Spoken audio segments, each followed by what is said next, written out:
Hey, good morning, good morning, good morning. All right, so at the time, let me see if I can get this straight. It is currently 10 a.m. on July 7th, right? It says where we currently are at this moment in time. Trying to actually get this correct if I can. Hold on, let me see if I can slightly do that. All right. So, again, as you can clearly see, yo, Ty, what is up? What is up? What is up? Yo, question. Hold on, hold on. Let me see. Let me know if you can let me know in chat if you can happen to hear the audio to this video because I'm trying it out a new way through OBS.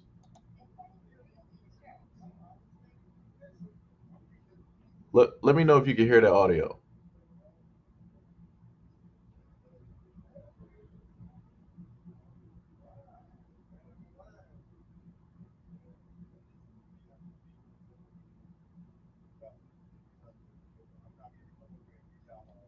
Damn. Said Candor says it sounds great, and then Ty said it's very distorted and it's low. James said it's no sound. Damn. All right. All right. So what I'm going to have to do, barely know. Okay, okay, okay. Sorry. So what we're going to do here is that I'm just going to have to port it directly to.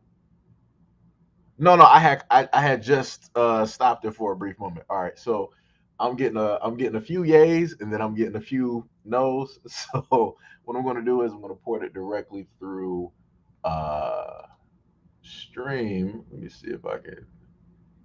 I wonder if I share a screen, will it do it? Maybe it might. Let me see something.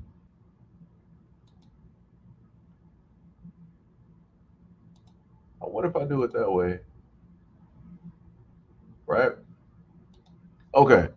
So let me. Okay. So we're gonna try this again. I'm gonna see if y'all can hear it because I'm sharing the screen this time. So let's see if y'all might be able to potentially catch it. Let me try to mute my headphones real quick so it doesn't catch on the what's the name. Let me know if that's better.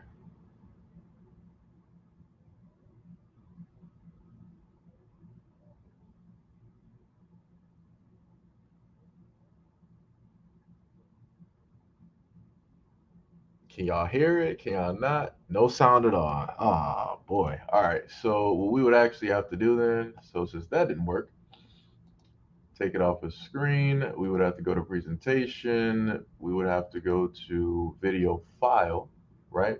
And then we would have to pull it directly over. Real insurance. And I understand his position. this is the way I'm that getting I'll into the probably have position to in do front it. of my face right now. Yeah, well, the elephant in the room is So I this, think and that this Elephant one in you the guys will be able room. to hear. elephant in the room is Wow. that Glad I'm alive.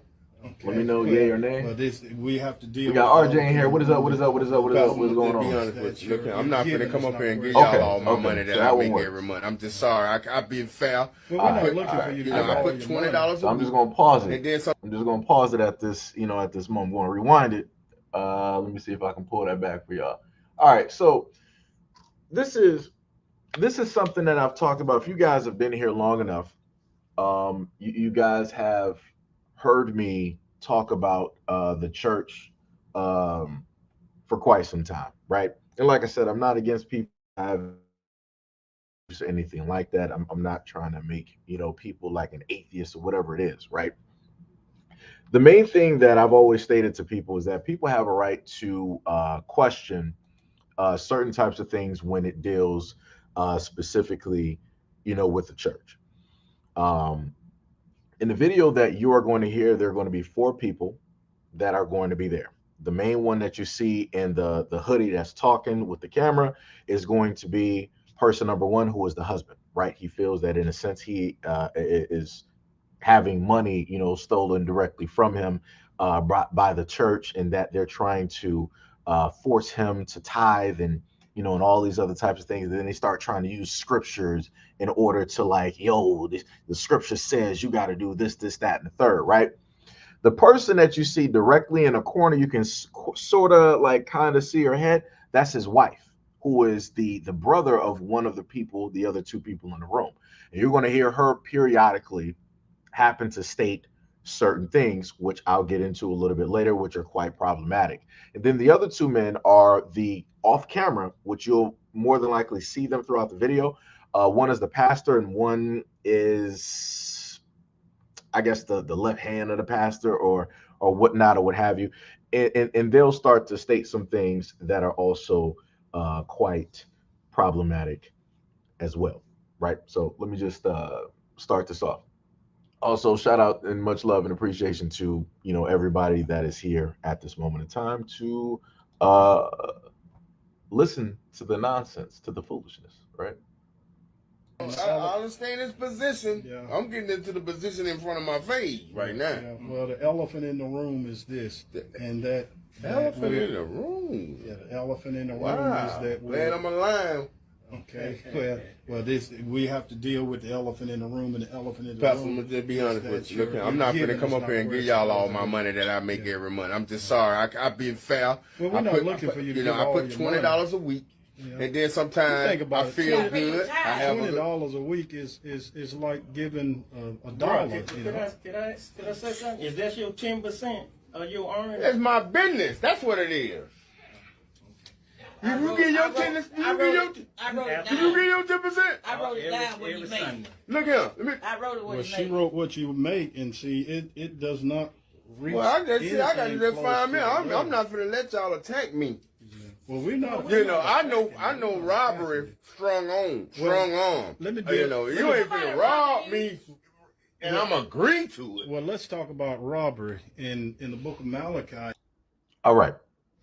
So I'm just trying to just go directly off of memory because I had to, do the video. So y'all gonna see me like, doing this like back and forth. So directly in that first clip that you were able to see, you were able to hear the brother basically explain that he feels a certain type of way about how it is that everything is going down, right? He feel like he's being strong armed. He feel like he's being robbed for the tithes, right? And then you hear the wife. Now these are the men, and this is the main thing that I happen to tell people. If men are basically speaking, I don't care how sexist it basically sounds. If men are basically having a conversation in between and amongst themselves, women are free to pretty much like observe. Don't add nothing in because you're going to only just make it worse. And the reason why I'm stating that is going to be, shown periodically throughout the video once we get to it. But you heard what she stated. She was like, well, I wrote down, how much you make or XYZ, basically giving over the husband's information of how much he makes so that the church knows what it is that he should be tithing directly to the church, I guess, every month or every week or whenever they come there or whatnot or whatever. My main thing is at the end of the day, that ain't the church's business. I don't care if your brother is or your family is a part of the church. At the end of the day, your husband is the one that's supposed to be coming first. You're supposed to be there defending your husband. You ain't supposed to be there defending the church. You ain't sleeping with the church. The church is not housing you. It's not clothing you. It's not feeding you. The church is not protecting you at the end of the day. The church is not helping you to raise your kids at the end of the day. So for her to 100% be directly on the whole thing for the church, that's highly suspicious to me. That's a problem. That's a problem, and that's a red flag. And I stated before in the actual video that I feel like this dude might as well just get a divorce because she's more for the church than she is for her actual marriage. That's a problem.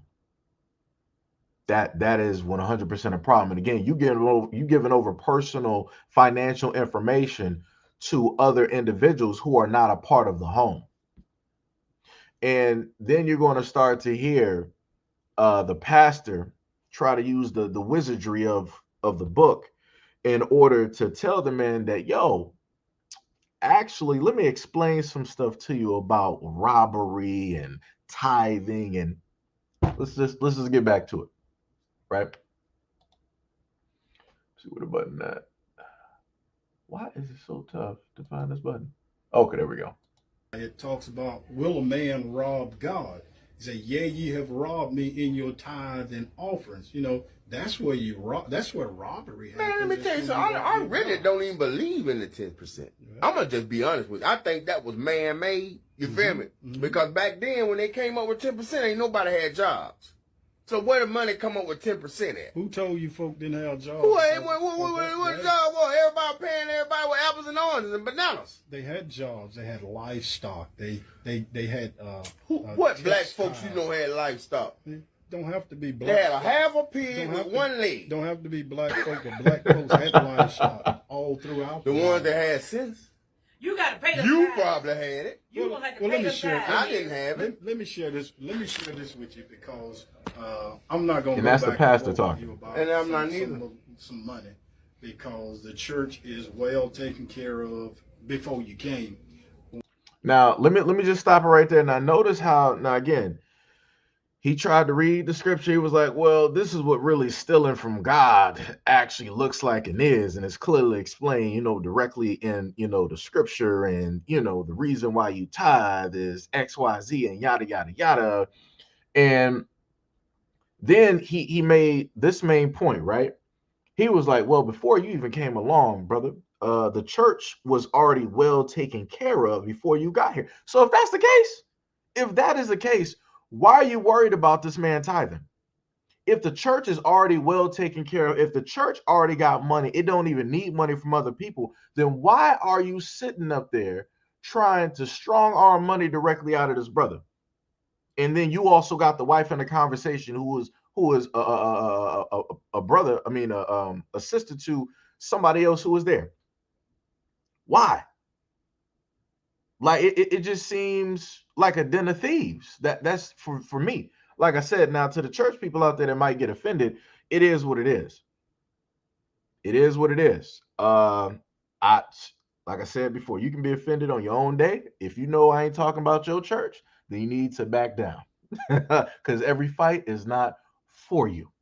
All I'm sitting up there stating is, in the black community, this is something that continuously happens day in and day out, where generations of black folks will tithe and give money directly over to the church. Now, mind you, the black church is the only church that I've seen so far where you have had pastors or whoever basically get on the mic and said, I had a dream last night that God told me that 20 people in the church are going to donate anywhere from $1,000 to $10,000. It's going to be 20 to 21 people that's going to donate this amount of money to the church today. Only black churches. And it's crazy. And then you will literally see black people trying to figure out how to get this money together so they can give to the church. And don't see a problem with it. But anyways, let's continue. It gets better. Let's continue. We're trying to allow you to be blessed because the blessings of the Lord, according Bless, to you, giving my money away, Pastor ain't gonna bless me. Okay. You're not giving it away. You're doing what God say do with it. You're not giving it away. You got a chair and a desk in here too? I don't need nothing to tell you the Let truth. me share with you what happens normally when people don't tithe. When people don't tithe, normally they'll end up being sick. They'll take it to the doctor. They'll take it to the dentist. And That's why I tithe. Because God is going I to eventually get his. That's why I tithe. Yeah. He said, You know, I think give it to him, he gonna get it some way. Somewhere. Car breakdown, hospital, child. Well, I bought the car from you. Where? Is it still up? Yeah, it's still up. Okay. But I'm just saying, it shouldn't break down. I bought it from you. You the one sold me the car. You had to put a Y'all is a part of all my life. Y'all know that, right? Yeah, you had to buy new tire for that car. Quit lying now. You had to buy new tire for that car, and you had to buy I part ain't for talking that car. about that, Melissa. Stay out of grown man business. You shouldn't even be in here. All right, now let me slow it down right there. Now, notice how, again, they're trying to state that, all right, well, if you don't tithe to God, then God is going to do bad things, right? They didn't say the devil. They said that if you don't tithe, this is what's going to happen. right? They didn't state that a man is going to do it, because they're stating that you're tithing to the church, you're tithing to God. This is what he wants you to do. So if bad things happen, that means that God is doing these bad things, not men. So they stated, well, the reason why you tithe, this is what happens when you don't tithe. You're going to end up basically getting cancer, right? You're going to sit up there and get real sick and deathly ill. You're going to have to sit up there and go to the dentist. Your car start breaking down. This starts happening. This start happening, right? Because either way it go, God is going to sit up there and get what he needs, right? That sounds like some mob type stuff to me. That sounds like something that some loan sharks do. That sounds like something that thieves do. It's like, oh, you ain't gonna give us this money? No problem. We got you. You're not gonna give us this. No, you know what? You don't even gotta worry about it. We still gonna sit up there and get it. We gonna wait until you leave your house. We're gonna rob you. You're not gonna give us the money, no problem. We gonna wait until you go to sleep, and we gonna steal the hubcaps off your car. We gonna steal your tires. We gonna steal your catalytic converter. We gonna get it one way or another. Don't worry about it. That's what I'm hearing. And this is the church. This is where black people go in order to feel good, in order to erase their sins, and in order to do better, in order to be closer to God, closer to Christ. Right? If people ever want to try to understand why it is that you have a surge of people not wanting to specifically go to the church, you might want to sit in sometimes, or you might want to watch some stuff online, and you'll figure it out. People of the church ain't really going to sit up there and see it, because they ain't trying to see it. This is why when you get it online and you start having these conversations, the main people that's trying to defend this are people who are of and in and with the church. Everybody else can clearly see what it is that is going on, but the people who are of the church ain't really trying to hear it.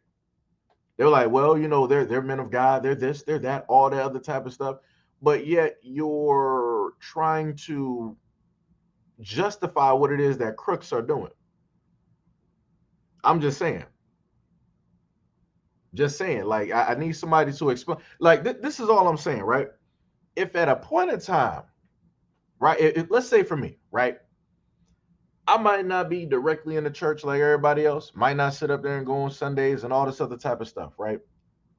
But main thing I try to do is that I try to treat people the same way that I would want to be treated, right? And if I have money, I'll try my best to sit up there and donate it to those who need it more than me, right? Now, you mean to tell me if I'm doing all of these things that I'm supposed to be doing and trying to live my life as right as possible, right? If I'm doing all of these things that I'm supposed to be doing, none of that counts. None of that counts or adds up towards anything, because I'm not specifically tithing to the church the way that the church and the Bible says that I'm supposed to be tithing, because it's what God has basically written.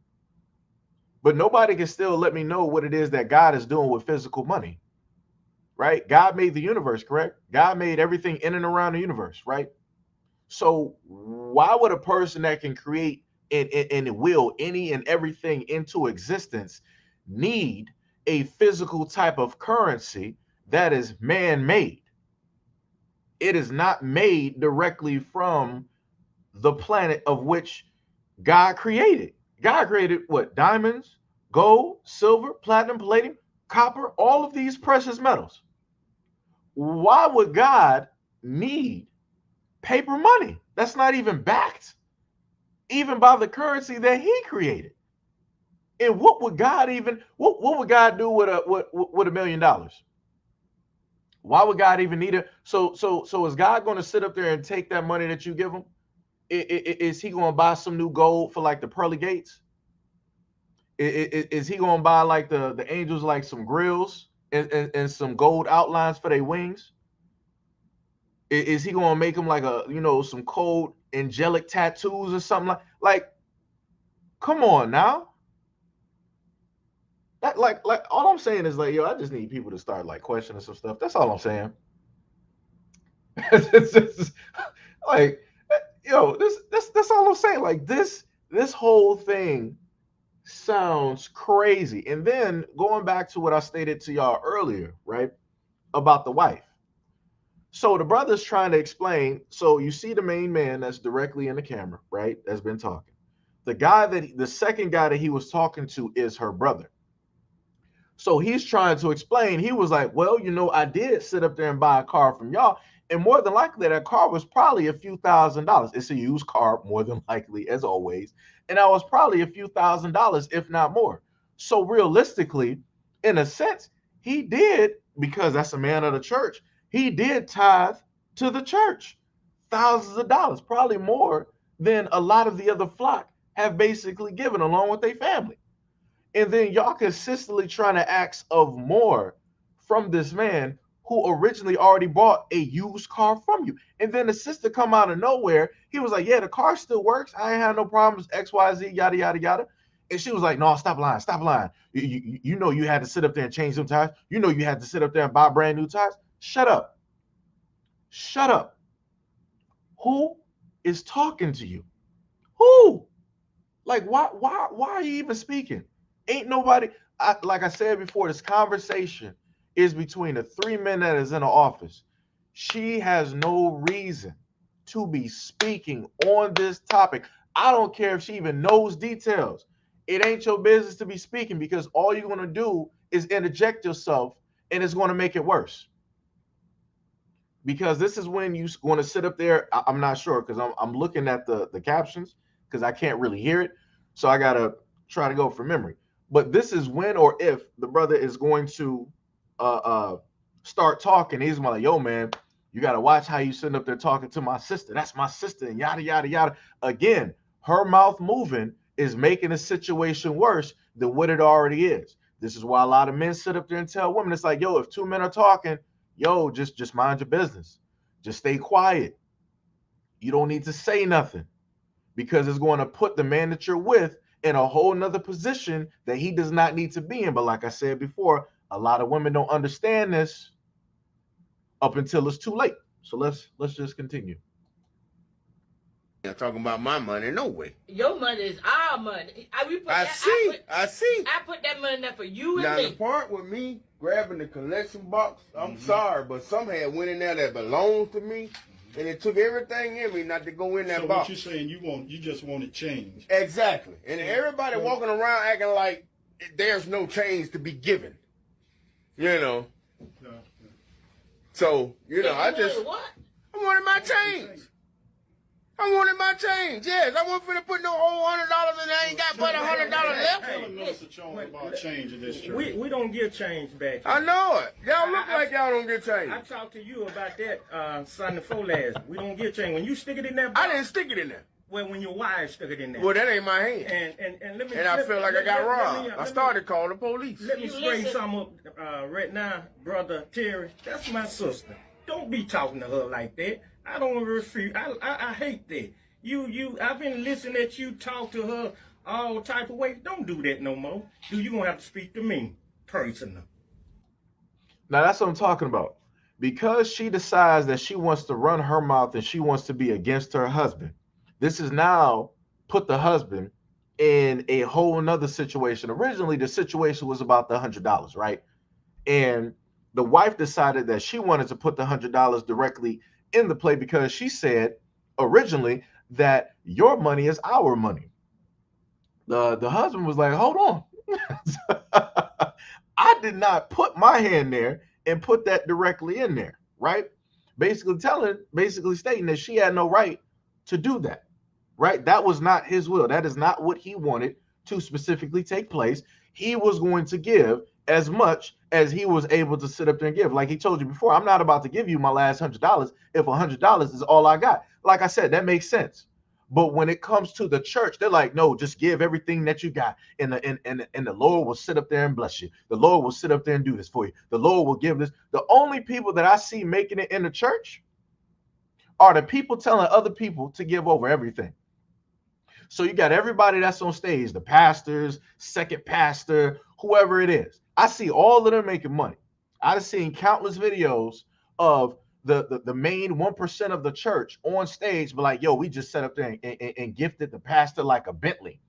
a Ferrari, a Bugatti. We sat up there and got them a Rolex. All they sitting up there taking trips, going to Fiji, going to the Bahamas, doing stuff that people who are donating have never done in their life.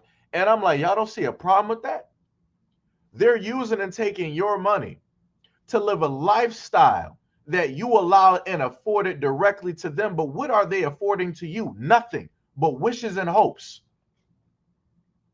They're preying on people's stupidity so that they can profit. That sounds like robbers to me. That sounds like robbers to me. That sounds like crooks. That sounds like criminals preying on the ignorant. That's what it sounds like to me. And they're using the Bible as a weapon of fear in order to get people to still donate that money. But yet, again, whenever I happen to list these things, people happen to have some problems directly with it. But like I said, I'm showing you footage. I'm showing you exactly what it is. Like I said before, regardless of how people feel, I ain't wrong. Because matter of fact, let's just keep going. Let's keep going. We got a little bit more. Let's just keep going, right? So going back to what I stated before, the wife is basically against the husband. She's siding with the church. So it's basically God and the three people there against that husband standing by himself. And because she continuously runs her mouth, it is now moving this whole argument into another area where it doesn't even need to go. That's his sister. See, folks don't say that stuff you do at the house. You come to the God house. At the house. No, that's his I must be sitting here. It must be look like I'm sitting here doing jumping jacks or something. Well, ain't no curring me. What you saying to me? That's your sister, but this is my wife, and I'm the man of mine. I pay the bills and mine. I hate we having this conversation in church, but you brought it to my attention. You need to let me know when you pull up next time at my house. The money go in that box. I put that money there for you. You not need to say nothing else today. Hey, to me, Terry. Now, I'm not going to listen at that no more. Because you done gave these folk my check stub. Hold on. Don't do that no more. Please don't do that. Y'all look alike, too. Yeah, we do. We both do. We family. You'll catch it later on. Later on. I see we need to speak to each other on a personal thing. Yeah. Yeah. With white beaters on. And just like the brother said, it was all right, no problem. You say you want to talk, we can talk in some white beaters. Right? Like I said before, this is why I sit up there and state in quite a few videos, I need guys to make sure that they have women who will actually defend them, right? Now, again, she wasn't supposed to be in the conversation at all. You saw whose side that she was on. It wasn't even like she was on God's side. She was on her brother's side. And her brother's a part of the church. This is why he asked her earlier. He was like, you got a desk? You got a desk and a computer here? She was like, I don't even need all that. Like I said, she's too far involved in that situation versus being involved in a situation dealing with her husband in that marriage. And like he said, I had a conversation. He was like, yo, I'll see you later on. Like he said, we're going to have this conversation later on at the house. And what the brother stood up there and say, not Terry. Like I told you before, that's my sister. I ain't going to allow you to sit up here and talk to her. He ain't say nothing disrespectful. He told her in the kindest and nicest way to shut up, to mind your business. Stay over there in your seat. Allow the men who are standing to have a conversation. That's all he said in so many words. But she don't know how to stay directly in the place that she should be in, which is by the side of her husband. She decided that when she got married, she made a promise in front of God and in front of her husband, right? Rich and poor, all the other type of good stuff, right? She's supposed to be siding with her husband. She's still sitting up there siding with other people. So that's telling you who's more important, who she deems to be more important. She's saying that her family, who is her brother in the church, are more important than her husband. but yet she decided to get married. So again, this is another lesson for a lot of men out there. Y'all better make sure that y'all get a woman who is actually that knows how to prioritize. Because at the end of the day, what's going to inevitably end up happening is that if y'all ever end up getting into a conversation dealing with family, she's going to side with her family over you every single time. She is not going to sit up there and defend you. She is not going to sit up there and fend for you. This is clear cut. What that is showing you. These are two married individuals. That is clear cut. I'm going to reiterate again like a broken record. That is her husband. And she is siding with somebody else who is her brother, which is still another man at the end of the day, over her husband. As you sat up there and heard her say, "Oh, I wrote down how much you make. I sat up there and gave them the pay stub. You stop lying because of the tires, the tires, the tires." Like I said, she running her mouth way too many times. One is already too many. She did that throughout the whole duration of the video, interjecting herself when ain't nobody specifically speaking to her, asking her for any type of information. She just willfully just sitting up there talking. And then you basically got your husband up here looking crazy. Like that makes no sense. Like I said, for the guys out there, make sure that you got a woman. Y'all basically on the exact same page. Y'all moving at the exact same speed. Y'all got the exact same understanding. Make sure. Because if not, you're gonna end up in a situation like this, where it's not just you're gonna be having a conversation with your wife, but now you're gonna be sitting up there having a conversation with a multitude of other people. Like I said. But again, this is why I sit up there and talk about the church. A lot of black people, when these videos are shown, like I've had some comments before, people are like, but you can't sit up there and say that that's about all black churches. And yo, if this ain't your church, shut up. That's all I'm saying. Shut up. Every battle is not for you. Every battle is not about you. Every battle ain't about you. It's that simple. If you know I ain't specifically talking about your church, shut up. Stay in the background. That's all I'm saying. Shut up. Because your church is not going to cover for the wrongdoings of all of these other churches, specifically and directly out there. And this is like I told y'all before. I sat up there and watched my grandmother tithe and go to church, because I used to have to sit up there and go there with her every single Sunday. She would be sitting up there tithing. If she couldn't make it to church, she was sitting up there mailing money directly in to the church. And you know what just like the dude said, he was like, yo, well, if you don't tithe, your car is going to break down. You're going to have, these health problems. You're going to have to go to the dentist. You're going to have to deal with this. You know what my grandmother dealt with? She still had to go to the dentist. Her car still broke down several different times. She still had problems with the home. She still had problems with her health. She still had to sit up there and have hospital stays because she sat up there and broke her hip, fractured bones. She still had to go through surgeries because she had multiple bypasses. And inevitably, she still ended up dying. So what about that tithing again? I thought the tithing was supposed to alleviate all of these things, right? Because that's what a man of God said, right? That's what the people in church tell you. That, yo, if you tithe, you're gonna be all right.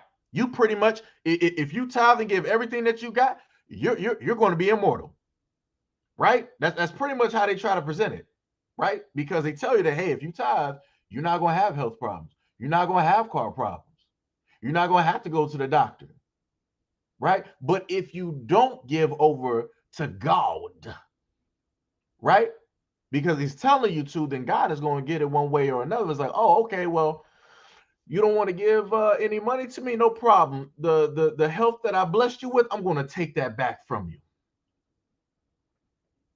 That family I blessed you with, we're going to have a couple of deaths in your family because you ain't want to sit up there and tithe.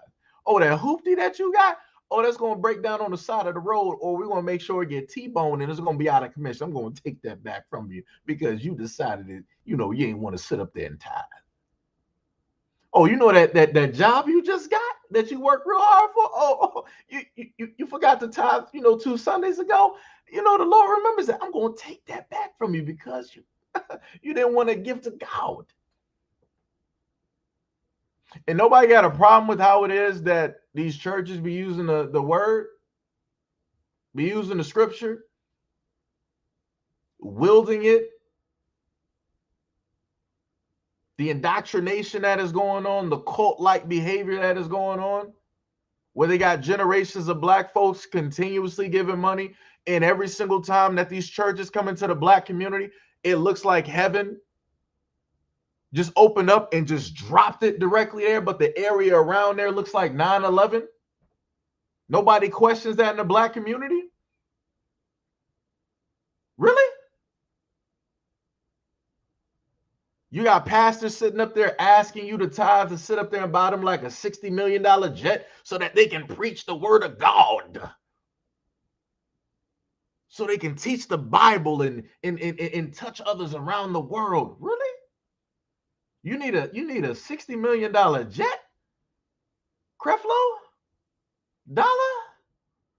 In order to preach the word? I mean, we got technology, we got Wi-Fi, they got internet over there in Africa. Why would you need these $60 millions in donations to be able to do this? Huh? And then, like somebody listed, like Nightfall listed, you got black people out there that want to use the Bible in order to try to put curses directly on people. I didn't know that's what the Bible was for. That's crazy to me. I didn't know you could use the Bible to put curses on people. That's what we doing? That's what that's how God works? I thought God was good. I didn't have an understanding that God will sit up there and do something like this if you don't specifically, give money.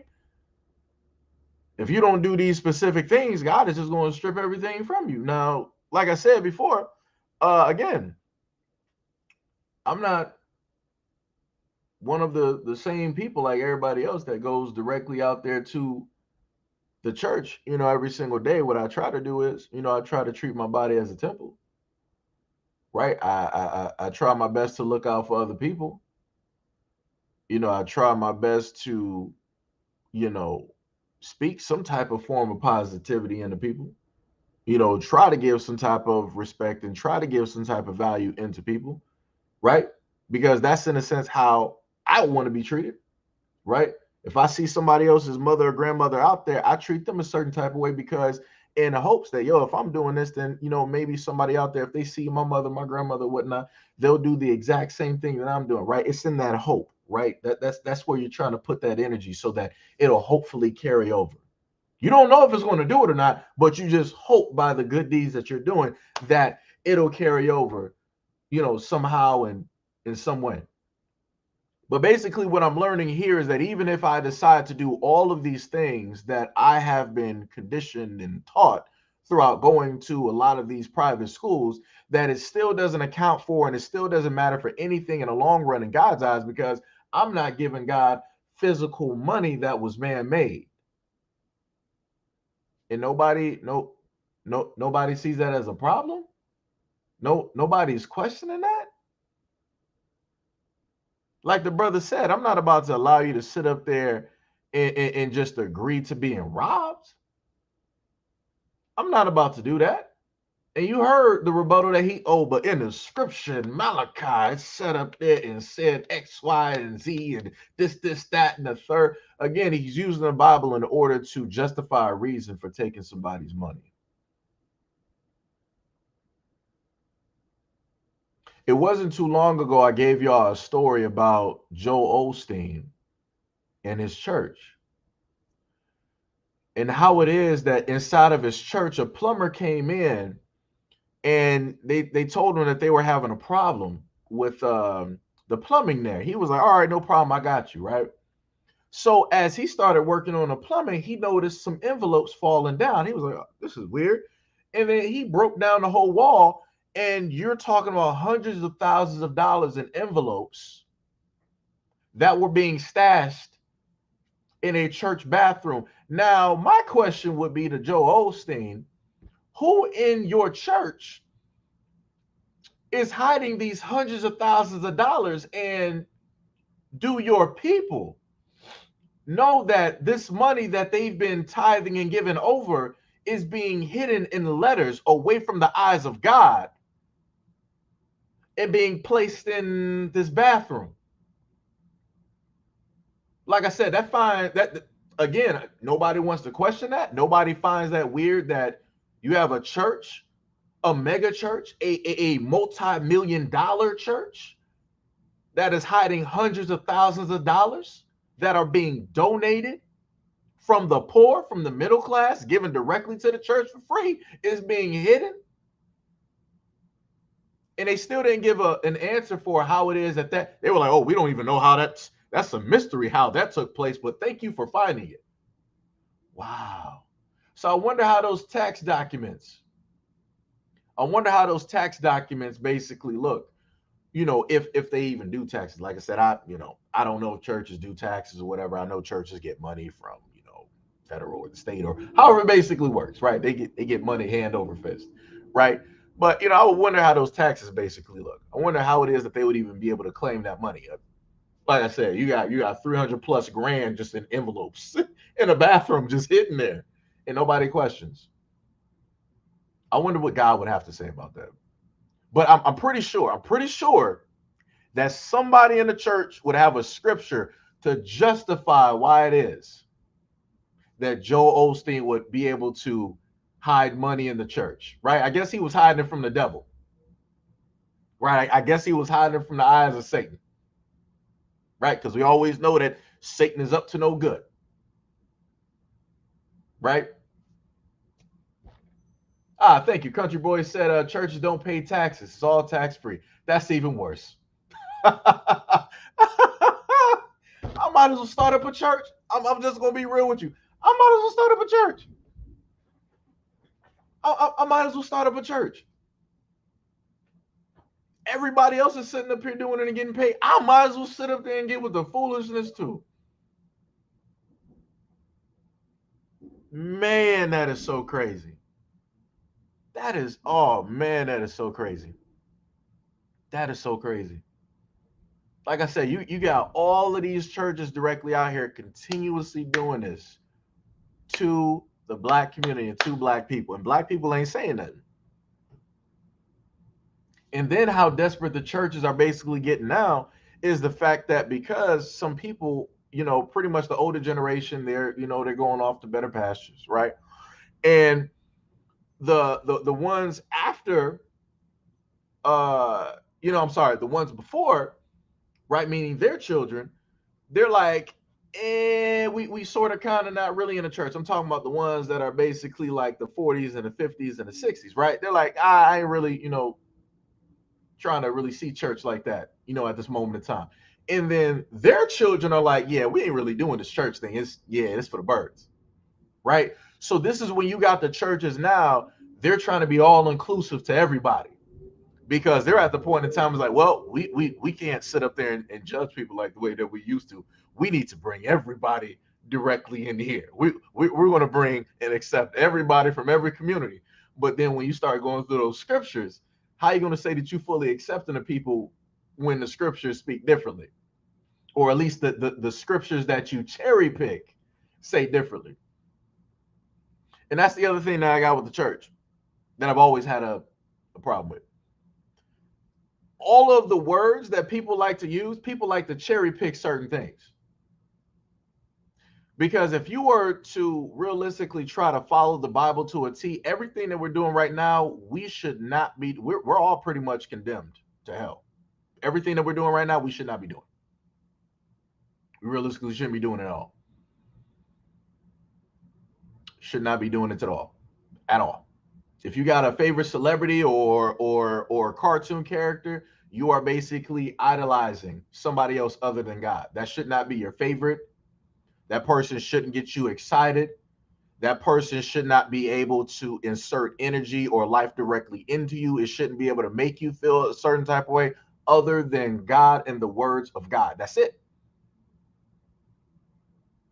right? If with the technology that we sit up there and use, right? Look at what we sit up there and do. We go through there and we idolize other people. We idolize ourselves. We covet other people's husbands or wives or girlfriends, and so on and so on and so on. Right? I could have swear that that's bad. You shouldn't be doing that. I could swear that's it's in the Bible. Then we also, do such thing again, dealing with fashion. Right? We're dealing with things that we should not be specifically dealing in. We should be living a very simple life, but we're not doing that. We're not doing none of those things. So this is why the church and the people who are of the Bible and the people who preach at the church, they cherry pick certain things to follow. Because how many times have I covered stories of a lot of these pastors, they're having extramarital affairs with women who are a part of the church, or these pastors are sleeping with other people's wives, having extra families, but yet you still got people that go to those churches, but yet those pastors don't step down, but yet those pastors are giving grace, but yet people still believe the words that are coming directly out of that pastor's mouth.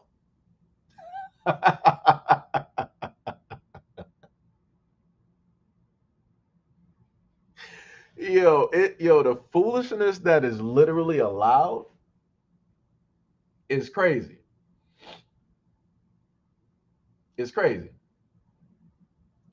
Wait, Black said, yo, good morning. Black said, technically you have a congregation and followers and views. Yeah, technically when you put it like that, I see what you're saying. I see what you're saying. But I put it to you like this. Even if I do have that, how many people do you think that I would actually be able to actually lead? And this is not me sitting up there having a lack of faith in myself. I'm going by, human nature. Right? And I put it to you like this, Black, right? People will follow what is popular. Right? If you're not popping, if you're not, doing this, if you're not doing that, if a lot of people ain't gravitating towards you, people ain't gonna listen to you. Right? People will only really gravitate and listen to somebody once they see that other people are doing the exact same thing. Again, it has to do with popularity. If you're not popular, don't nobody care, and that's just being real. I'm dealing with social media here. Right? I'm dealing with real life here. We can, take it back to middle school. We can take it back to, high school and college, right? If you're not popular in middle school, you could be the smartest and most brainiest kid directly in college, high school, and middle school, but ain't nobody gonna be listening to you. You could be saying all of the right things, doing all of the right things, but ain't nobody gonna listen to you because you ain't popular. They'll probably listen to you later on because now they done went through all of these experiences and had to go through all of that toughness, right? Which they didn't need to necessarily go through. And now I'm like, yo, that dude back then, he was actually right. XYZ, da da da. We should have said, right? But again, even still with that realization, with that hindsight, they're still not going to go through and listen to that dude. You have to realistically be a popular type of person in order for people to, in a sense, take you seriously. And I'm just being real. Just being real. Black said, the size of the church doesn't matter. The question is, do they resonate with your message? That's true. That is bars. You know what? That's bars. That's a very good point. I do not disagree. And I can say honestly, that about 95 to about 98% of people don't resonate with my message. I can tell you that. Beyond a shadow of a doubt, I can look at the numbers directly on both of my channels, and I can sit up there and tell you about 95 to 98% of the people don't resonate with the message. So, you know, like I said, it is what it is. It is what it is. You know, I've had some people sit up there and tell me, it's like, yo, Sensi, well, you know, if you know, if you talk to people, you know, a certain type of way, then you know, people will be more receptive. I did all that. You know, so you know, you just start, you know, going by how it is that, you know, you want to start doing stuff, right? Because the main thing that they sit up there and tell you is that if you start to try to cater to, you know, a group, then you gotta basically start trying to cater to everybody, right? But then once you start trying to cater to everybody, you're still going to have people that are unhappy with the message and the way that you're saying it, right? So, you know, like I've told people before, you know, I've spoke as eloquently, try to use the most educated and dictionary terms, you know, as possible. You know, uh, try to make things as meaningful and as heartfelt as possible. And even still within that, people still came through. Oh, I don't like the way that you said this.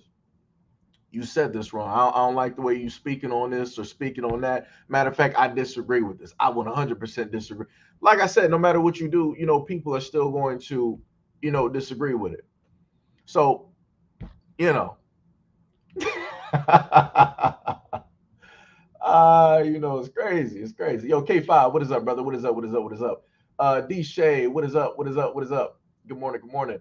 Lamico Cardenas, what is up? What is up? I'm a musician in the church, but at the end of the day, I am a hired contractor. That's true. That's bars. That's bars. Black said the size of the church doesn't matter. Oh, I read that. Okay. Knight said TD Jakes is worth approximately $20 million. Yo, that's dope. You know, that man is, you know, he's a millionaire. My question is, how much was Jesus worth? Right? Because you know, people preaching the word of God, you know, people, you know, preaching the gospel. How much was I need somebody to let me know how much was Jesus worth? Because it seems to me that all of these pastors that's preaching, they're not even really, right, if we're going by the Bible, they're not even really the son of God. Right? That's Jesus. That is his son. Jesus wasn't in the millions. He didn't have private jets. He didn't, matter of fact, I'm sorry.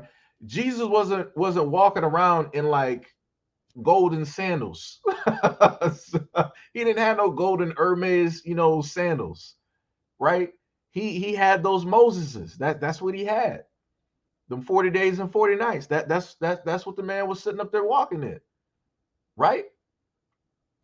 The man was, you know, looking basically kind of unkept if we looking by the pictures, right? He technically almost looks like some of the people that every day that a lot of us pass over on the street and look down upon, right? But those were the same people that Jesus went to, helped out, and looked up to, right? He would deal with their sores, with their aches, with their problems. He would cure the blindness. He would sit up there and massage their feet, right? He would do humble work that a lot of us today would say that we would never sit up there and do, right? Anytime we see somebody on the street, what is it that we sit up there and do? Oh, go get a job. Go sit up there and work for something. Not trying to understand somebody's situation or somebody's problem. But I told people before, very easily you can end up in that same situation. You're nothing but 2 to 5 steps from being out there on the street. Let another economic crisis basically hit, and you're going to see a lot of Americans out there on the street like they were before, living under bridges, families living in vans, living in trucks. But magically, everybody during that time, they wanted to be sympathetic. Oh, you know, these families, they shouldn't have to go through this. Oh, they shouldn't have to sit up there and struggle. Oh, this is so wrong. This is so this is so that. But what's so different from that versus the people that are living on the street? They've gone through the same symptoms and the same problems that everybody else go through. It just hit them a lot harder and a lot sooner. But like I said before, everybody else want to look down on other people that's on the street. But very easily you could be there. That BMW that you driving, that Mercedes you driving, for the women, the red bottoms and all of those fashion or those tight snatched dresses that y'all wearing, you could very easily be wearing a box. You could be very easily wearing stuff from the Goodwill. But like I said, people don't want to try to understand and happen to see that because it's not hitting them. It's not at their front door like I told y'all before. The only time that a lot of y'all are going to understand some stuff is when a lot of these things actually hit your front door. And at that time, it's too late. So let another, like I said, let another economic crisis basically hit. And now you got a whole field of people out there on their ass. You're not able to sit up there and provide. You're not able to go to the clubs with your girls. And watch, when you out there on the street, your friends ain't going to be out there with you. They be like, oh man, that's tough, man. I feel sorry for bruh. I feel sorry for old girl. And they still gonna be living it up and partying up and drinking it up. Be like, yo, this toast is for such and such that's out there on the street somewhere. I hope that guy, see his way to sit up there and bless them. Oh, but you're not gonna look out and try to bless your friend and pick him back up. Oh, I got you. No problem, no problem. So then, like I said before, people ain't gonna understand it up until they understand it. And again, it's gonna be too late. It's gonna be too late. And that's a lot of folks out here. So you're gonna have a lot of folks out here that will get left behind because they want to be left behind. Not because they're ignorant. They see in other people what the possibility, what the potentiality is. They just don't want to believe that it can happen to them because everybody got that immortal, that invincible type of outlook on their life. I'm gonna live forever. I'm gonna do this forever. My life is gonna be like this forever. I'm gonna make this type of money forever. I'm gonna have these women, after me forever. I'm gonna have these type of men's attention forever. Nah, beauty fades. Money disappears. That whole life that you basically made for yourself evaporates. You're not going to be able to hold that in your 60s and your 70s. That's not how that works.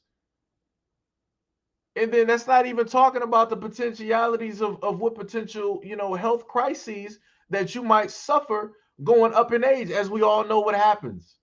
Because a lot of us don't like taking care of our health, right? You got a lot of people right now drinking it up, partying it up, still going through diabetes, high blood pressure, hypertension, and all of this other type of stuff. And there are preventative measures that you can take, but you decide not to sit up there and take it because you ain't sit up there and lose nothing from it yet. But you still want to do what it is that you want to do because you feel that you know what's best for you. But then now when you crippled or bedside or whatever it is, now you want people to sit up there and feel sorry for you when you could have sat up there and took preventative measures. Like I said, it's going to be a lot of people in the Black community that are going to fall. And it's not going to be because other Black people allowed them to fall. They fell by which. Let's sit up there and talk about the fact of the rampant STDs that are directly out here and how it is that you got people in the Black community, or I'm sorry, let me just not make it specific to Black people. How we got people in general that want to have free love. And they want to treat it like it's the 70s. They want to treat it like it's Woodstock. They just want to go out there and they want to do all of these other types of things. And you got super gonorrhea, super STDs, which are pretty much invincible to any known antibiotic out here. But yet you still got people out here doing it. And then the funniest part is you got a nice segment of the population that clowns people when they're like, you know what? I'm good on sex. I'm going to stay back from that. And then people want to sit up there and be like, oh, you must be gay. You must be this. You must be that. Nah, it's called, I'm not trying to come down with an incurable STD. I ain't trying to do that. But like I said, you got a nice segment of the population that are like, oh no, I'm about to do whatever it is that I'm about to be raw dogging. I'm about to be doing this. I'm about to be doing that. Wouldn't that be what people would consider like a godless society? A society that lacks morals? Just saying. Where you care more about yourself than caring more about other people. It's more about what you can get out of a situation versus what you can actually give to somebody.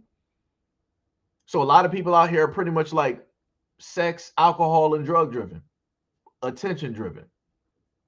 So this is why you see a lot of people living the lifestyles, the fast and destructive lifestyles that they currently live at this moment in time. But like I said, you can't tell people now because they don't want to listen. But then when stuff happens, when they sit up there and catch something, when something goes wrong, oh, woe is me. No, son, that's you. You did it to yourself. Nobody told you to start raw dogging like, 5 to 10 different girls. Ain't nobody tell you to do that. I ain't going to feel sorry that you just sat up there and caused something. That was you. God ain't do it. The devil ain't do it. Those women ain't do it. You did that. The same thing for women. When y'all sit up there and go out here and be jumping from 20 different dicks every single day, and you end up with a pregnancy, you got to sit up there and be doing abortions. You got to be taking Plan B on every single date, and you sitting up there coming through with a blue waffle. That's on you. Don't sit up there and blame the guys. The guys were there. You decided to accept those guys. Nobody told you to be sitting up there doing Olympic splits and dips directly on every single guy that you meet. That's on you, sweetheart. You did it to yourself. Did it to yourself. Like I said, and this is where we are at this moment in time in society. This is where we are. And it's only going to get worse from here due to the fact that the same people in society that live by these type of ideas and this type of morals, they're raising kids at this moment in time, not sitting up there even thinking about how even the subtle amount of movements or energies that they're putting out is going directly to those kids. And then they want to turn around when the kids turn 18, 20, and 25, and the kid is like acting all wild, like, man, I was a good parent. I was this, I was that. I don't know how this could have set up there and happened. Well, look at all of the stuff that you was doing. Think about all the conversations that your kids was able to sit up there and listen to. How they saw you basically act, how they saw both parties act, both the woman and the man. Think about that. But like I said, we're at a point in time where everybody want to sit up there and blame the kids, but they don't want to sit up there and blame the adults, the ones who basically birthed these kids, conceived these kids, and brought them directly into this world. Adults don't even want to take responsibility for their own DNA that they just like throwing out here. It's crazy. And I'm talking about both for men and women. Don't want to take responsibility for nothing. Y'all want to throw y'all kids directly out when they turn 18, 17, and y'all want to say that they growing and all this other type of stuff. And then when something inevitably wrong happens to the kids, like a loss of life, now you want to get on the news. Oh, boo-hoo, that was my baby. I can't believe this. Who would do this to my child? You did it. Because ain't nobody tell you to throw out your kids. What do they keep sitting up there saying that, kids are not really mentally developed up until they're about like the frontal lobe or whatever it is, like 24, 25. But yet you sitting up there throwing them out in the streets, acting like they can figure out more than what you figured out. A lot of y'all ain't really as adults, let's be honest. A lot of adults ain't really figure out life up until they mid to late 40s. I mean, they're mid 30s to like they early 40s.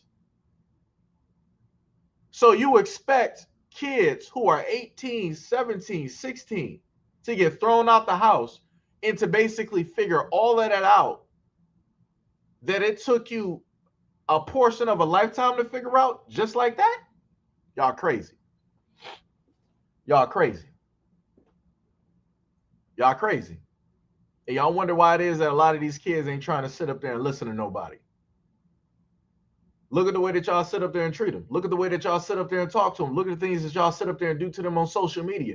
I wouldn't be sitting up there listening to y'all either, because y'all don't got nothing to tell nobody.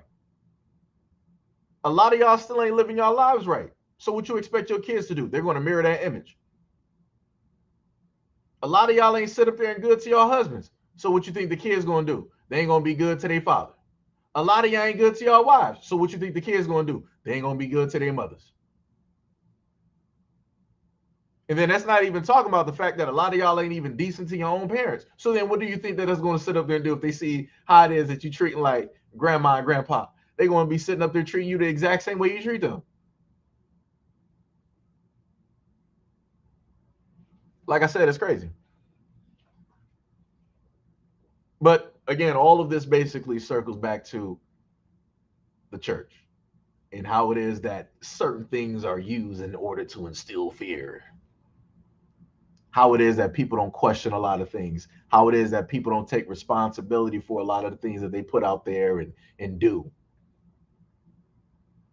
Like I said, I'm just looking for black people to question some stuff directly out here. Yo, Prince, what is up? What is up? Prince said, yo, not the blue.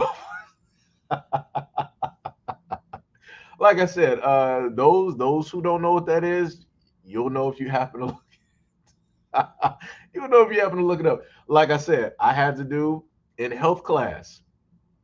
I wanted to get the point through to people about STDs and let them know how real that stuff is. I got the most brutal pictures. I got the most brutal pictures. People wasn't even trying to even look at my presentation. I passed though, but people wasn't trying to look at that presentation though, because like I said, it was too real. Because like I said, people live a certain type of way, and they ain't trying to see the reality and how it is that they live. So like I said, some of the stuff that I tell y'all, I've tried telling this to people who are my peers or even older, in college, in class, right? And again, people ain't trying to hear that message. So I'm used, for me, in a sense, like, going back to what, Black stated, earlier, I'm used to, people not wanting to hear, not wanting to listen. That's pretty much a story of, my life in a sense. So I understand how it's going to sit up to work because I've been seeing it my whole life. Like I said, the main thing that I've understood is this, right?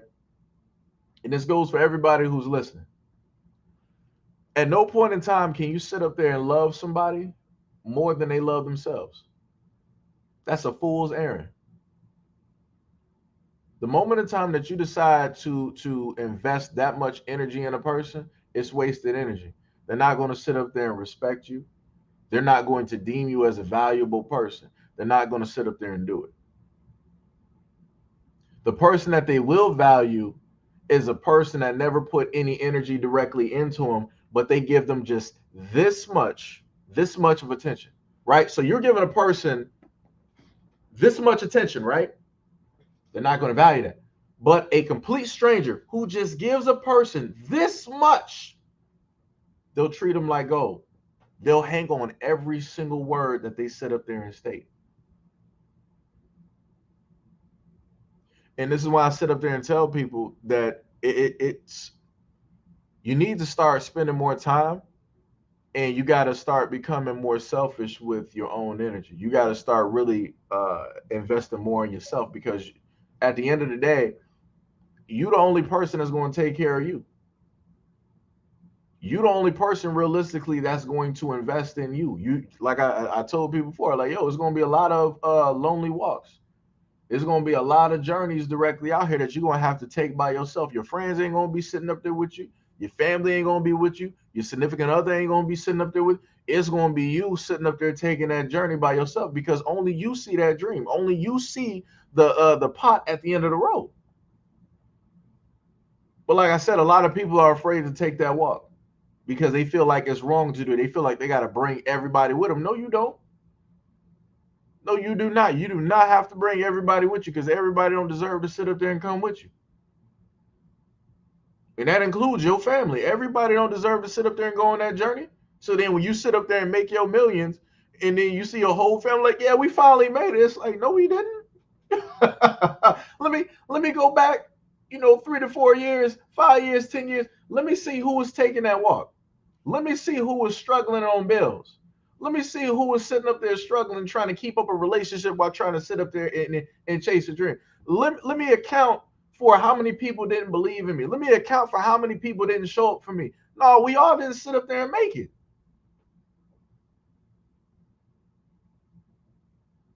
So like I said, that's a harsh reality for a lot of people to have to come to. And some people will understand that reality because they're currently going on a journey now. Other people won't understand it because they're not even at the point of understanding what it is that they really want directly out of life. They're not at that point of actually understanding their own destiny. I ain't talking about you waiting on God or whoever to sit up there and show you the road to sit up there and walk. I'm talking about you building a road for yourself while you're still waiting on whatever it is that God is supposed to show you. Like I said, you ain't supposed to be sitting in one place waiting for God just to hand you something. You're supposed to be walking. You're supposed to be moving. You're supposed to be making things happen.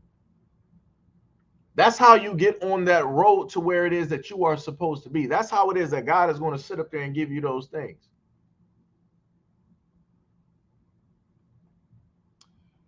My apologies. I went back on what I stated. I ain't no preacher. I ain't nothing like that. I ain't trying to sit up there and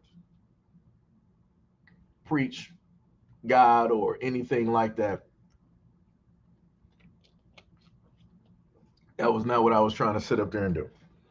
My main thing that I'm just trying to tell people is that you got to just pay attention to what it is that you see.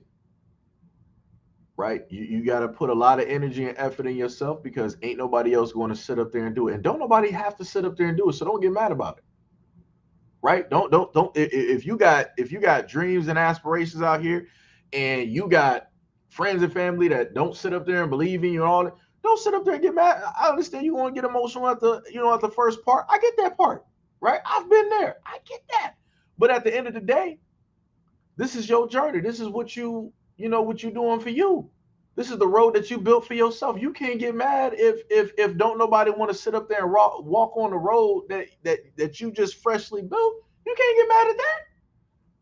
That's you. That's your road. That's your journey.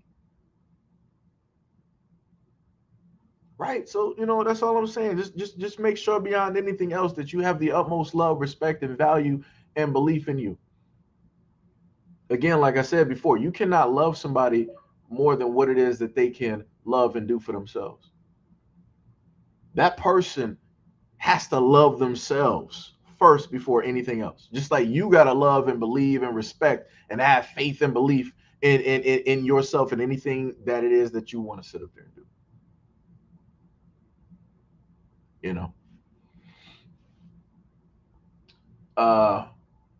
So again, my apologies. This is how I know I can sit up there and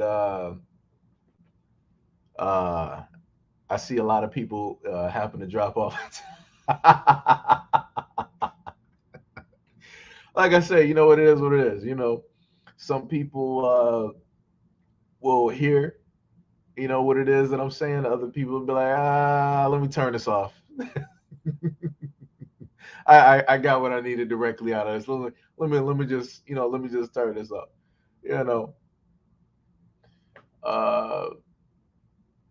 Let me see. Prince said, I made a live, and in it, I asked Dimitri to reach out to you and show you everything the platform has to offer us. All right, much love and appreciation, brother.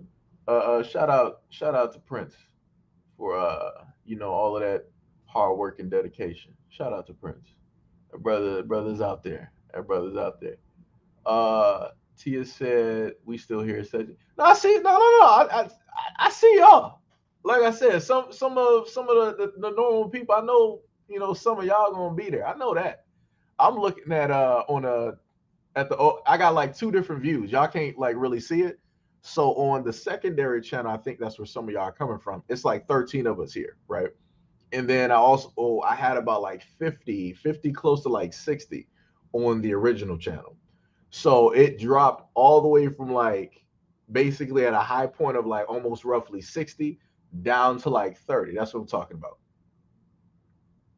And that was in a sense my response to Black when dealing with the message, resonating with people and whatnot or whatever. Like I said, I'm used to people not sitting up there listening. It is what it is. Some people will understand it, some people will see it, other people won't. Some people, will get offended. Other people will, look past the emotion and they'll hear it out. Right? Yo, shout out to Pink. Good morning, good morning, good morning. Pink said, hit that like button.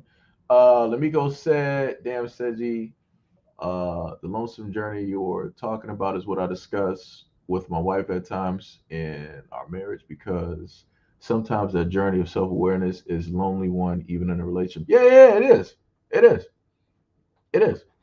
Like I said, even in a relationship, you still have to, do work on yourself in order to better yourself, in order to better the relationship, right? And when you have a significant other and you're basically taking this journey, it's like they're not going to really understand it because mentally they're not actually there yet. They're not at that place where it's like, all right, I realize where it is that I'm messed up. Right? I realize that I need to do, I need to be more of this. I need to be more of here for that. I need to be more of understanding that. But in order for you to actually be able to do that in a relationship, you got to, in a sense, be able to be more respectful and understanding of yourself. Right? Like I said, in general, we can give respect to a whole nother person, but how much of that are we actually able to give? Because if you compare that with yourself, how much respect do you really give to yourself? How much grace do you really give to yourself? How much understanding do you really give to yourself? How much love do you really give to yourself? How much value, how much faith, how much belief do you really give to yourself? And if you're basically looking at this and you're like, all right, well, I give a lot of these things more to like other people, that's the problem. You can't be doing that. You can't be doing that. Because at the end of the day, who's going to give all of that stuff that you're giving to everybody else? Who is going to be there to give that to you when you're at your darkest days, when you're at your loneliest days, when you're at your saddest days? Who's going to be there to give all of that to you? Who? Let me tell you from experience, nobody. And I'm talking as a man, right? As a man who is set up there and has dealt with suicide twice. As a man who has dealt with dark thoughts and all these other types of things, nobody's going to sit up there and be there for you. Because only you know what it is that you are going through and have to face. As men, we're not going to sit up there and just start trying to pour out our feelings and telling, everybody what it is that we're going through. Why? Because the world has already initially told us that they don't care. In some instances, significant others, using a variety of words, will sit up there and tell you that they don't care. Or they just might flip it around and be like, okay, well, you're going through this, but this is what I go through on an everyday basis. This is what I think about. They'll switch it, and now it's about them. And then now, instead of it being about like, yo, I just need you right now, they're like, well, I needed you here, here, and here, and this is what you're not. Then it becomes a whole different thing. Now it's this type of like back and forth, because again, you're dealing with somebody who is not specifically on a journey in realizing and coming to understand certain faults and how it is that those faults can interact negatively with a relationship. Because again, just like in arguments, everybody feels that they're right, even if they're wrong. In an argument, everybody feels like they're right. You can't shut nobody down. Everybody's right and nobody wants to be wrong. That's the way that a lot of relationships are. And it's only a few brave individuals out there that'll be like, let me just take a pause. Let me just take a second and let me just actually critique myself. Let me just jot everything down. Let me look at my faults of the things that I know. Right? Like I said, a lot of people ain't going to do that. Because in a relationship, everybody feels that they perfect. So it's like I said, it's a lot of these roads that you got to walk. It's going to be lonely. It ain't nobody going to be there with you. You ain't going to have it's not going to be like looking at, some of these old Westerns where it's just a man and his dog in the woods and a cat. Nah, you ain't even going to have a dog with you. It's going to be you.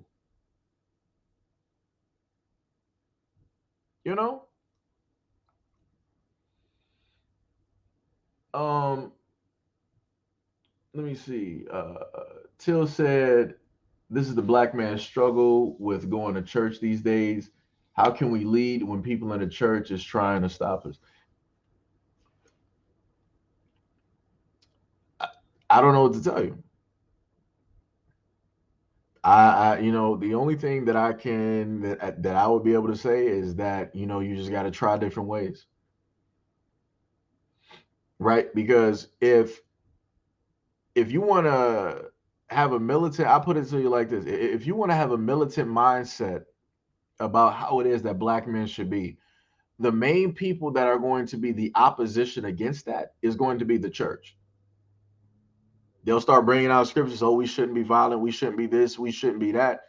But it's like, didn't during the civil rights movement, like, y'all was still preaching about the God in the church, and then black people were still losing their lives, still getting burnt up in churches, still like, what wasn't that still happening during all of that preaching?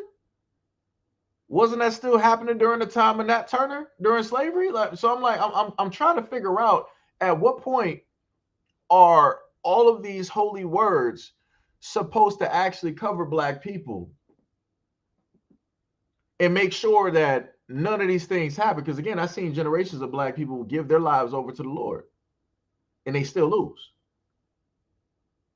Right? Again, you more than likely at this moment in time, somebody probably just lost like a little daughter, 3, 4, 5, 6 years old. Probably inevitably ended up getting hit by a car, maybe by a drunk driver. You know, people in the church are going to say, oh, well, it was just her time. The Lord saw fit to take her.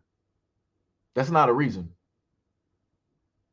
That's not a reason. So you mean to tell me that these two people specifically got together because God was like, yeah, y'all going to get together and then y'all going to just inevitably lose your daughter. That's it. That's the story. That don't even make sense. Like I said, it comes to a point in time where people should just say like, yo, I can't give you a valid reason why this took place. It's okay to say that you don't know. It is okay to say that you don't know. Stop always trying to fit a scripture into every single thing. Because like I said, a lot of the times, those scriptures don't be fitting. It don't matter if you're going verbatim, if you're reading it from whatever testament, whatever book, whatever language, it ain't fitting. And it's not going to calm the emotions that people are going to have in that instance. It's just not. Just say that you don't know. Like I said, it is okay to not know. Just because you got the Bible does not mean that you know every single thing like y'all make it seem to be. Like it's crazy out here. Like I said, I don't know. I don't know. Black said, my bad, life is calling. Till said, oh, I read that one. I got you. Country Boy says, sometimes people think so much about themselves, they forget themselves. That's true.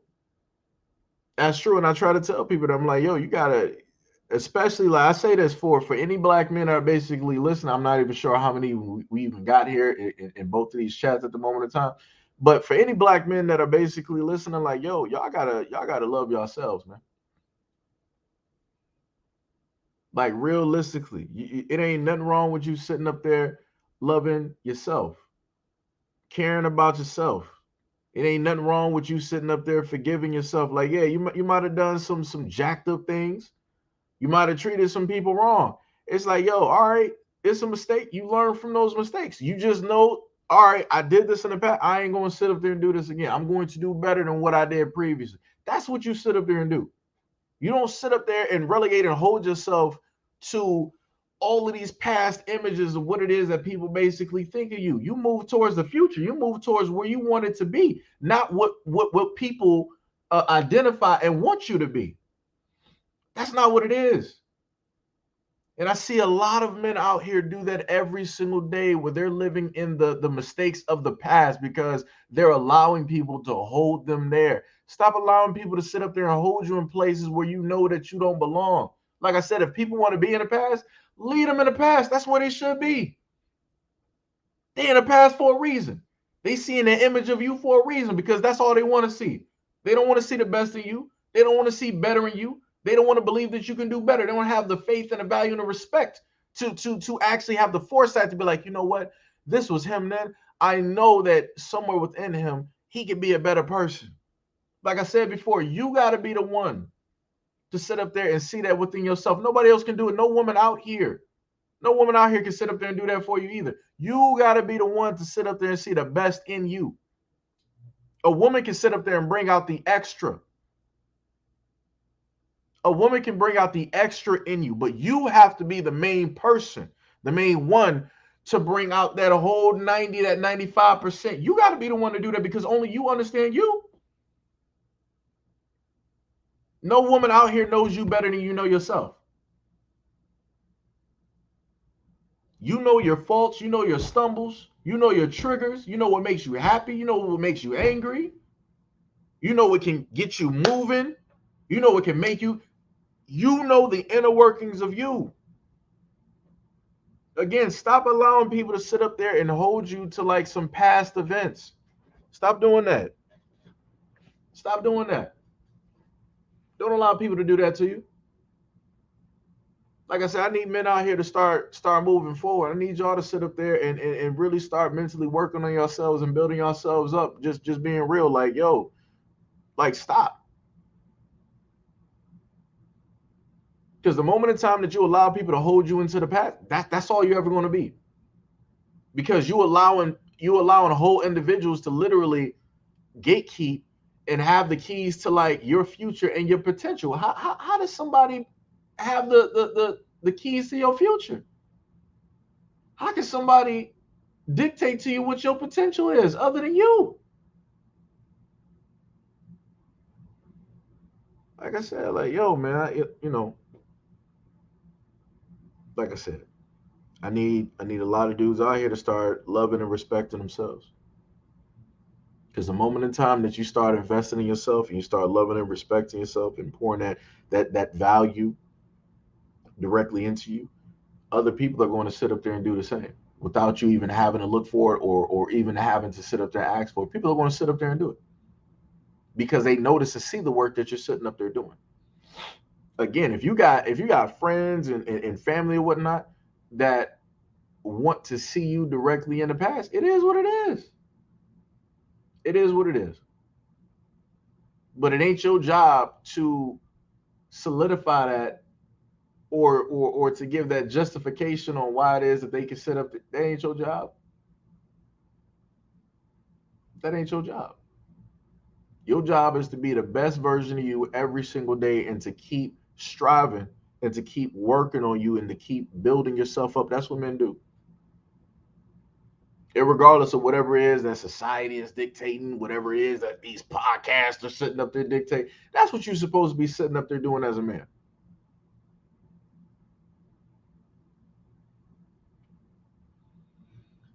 What we got up here? Knight said most churches only preach out of the New Testament, yet only glance at the Old, where God was throwing hands. Hey, like I said, people cherry pick. That, you know, that's life. You know, people are only gonna, you know, cherry pick the things that are beneficial to them. Nobody's gonna, you know, cherry pick the bad things that can be used against them. Ain't nobody gonna do that. Because everybody wants to be right? So, you know, Nameless, good morning, said there's nothing like that in y'all Bible. I'm confused. What part are you specifically talking about?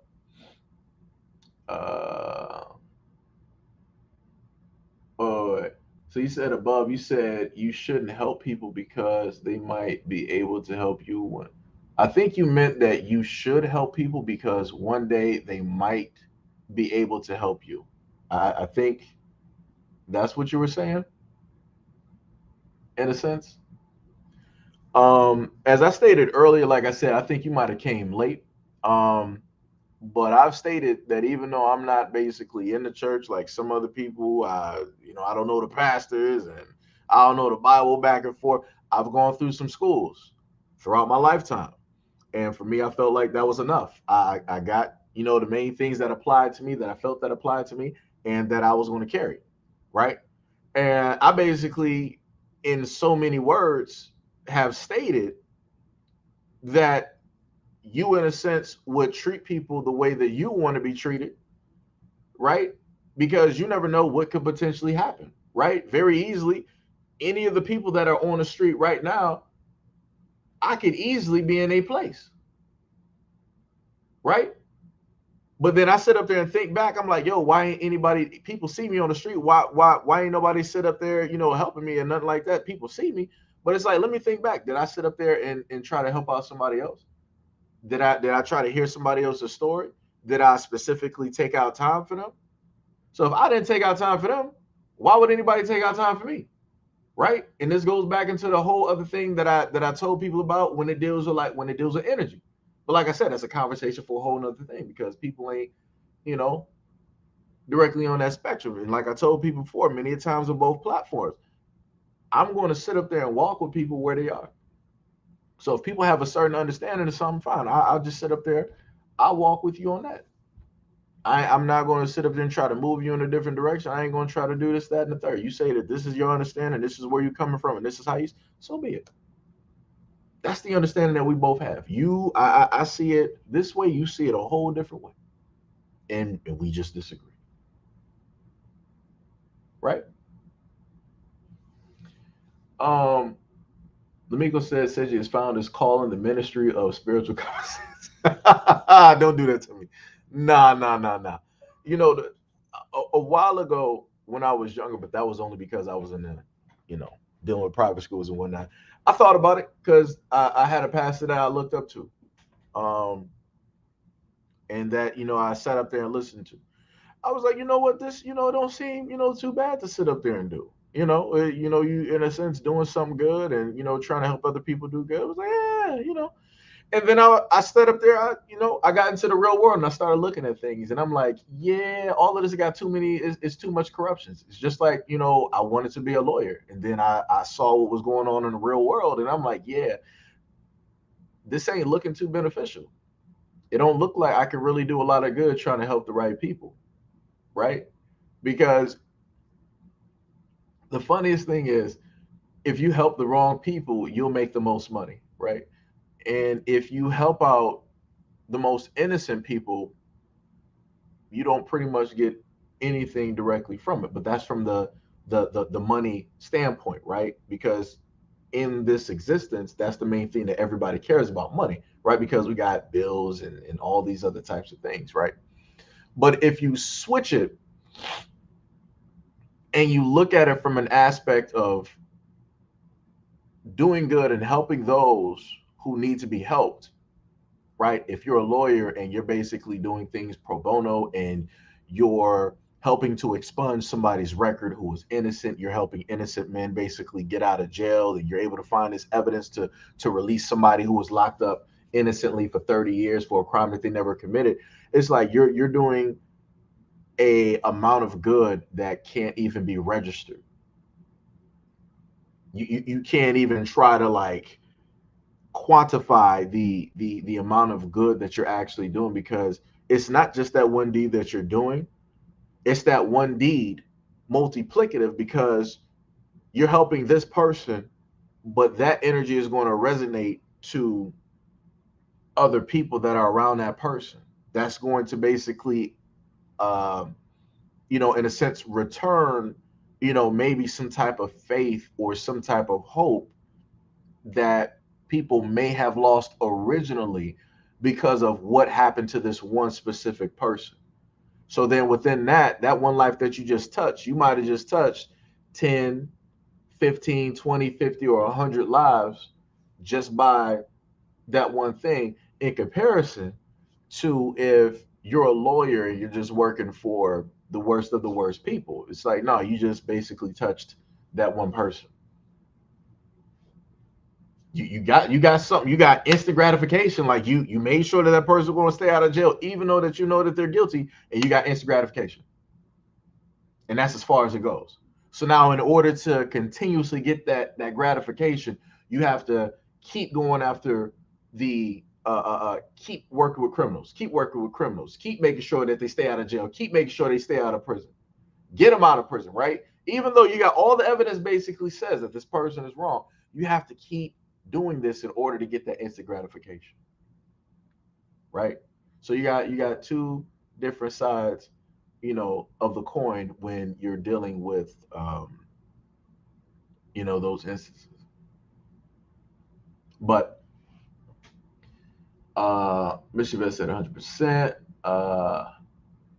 What was it? Country Boy said you got to pay it forward. Yeah. And the funny thing is, I gave a story before about paying it forward.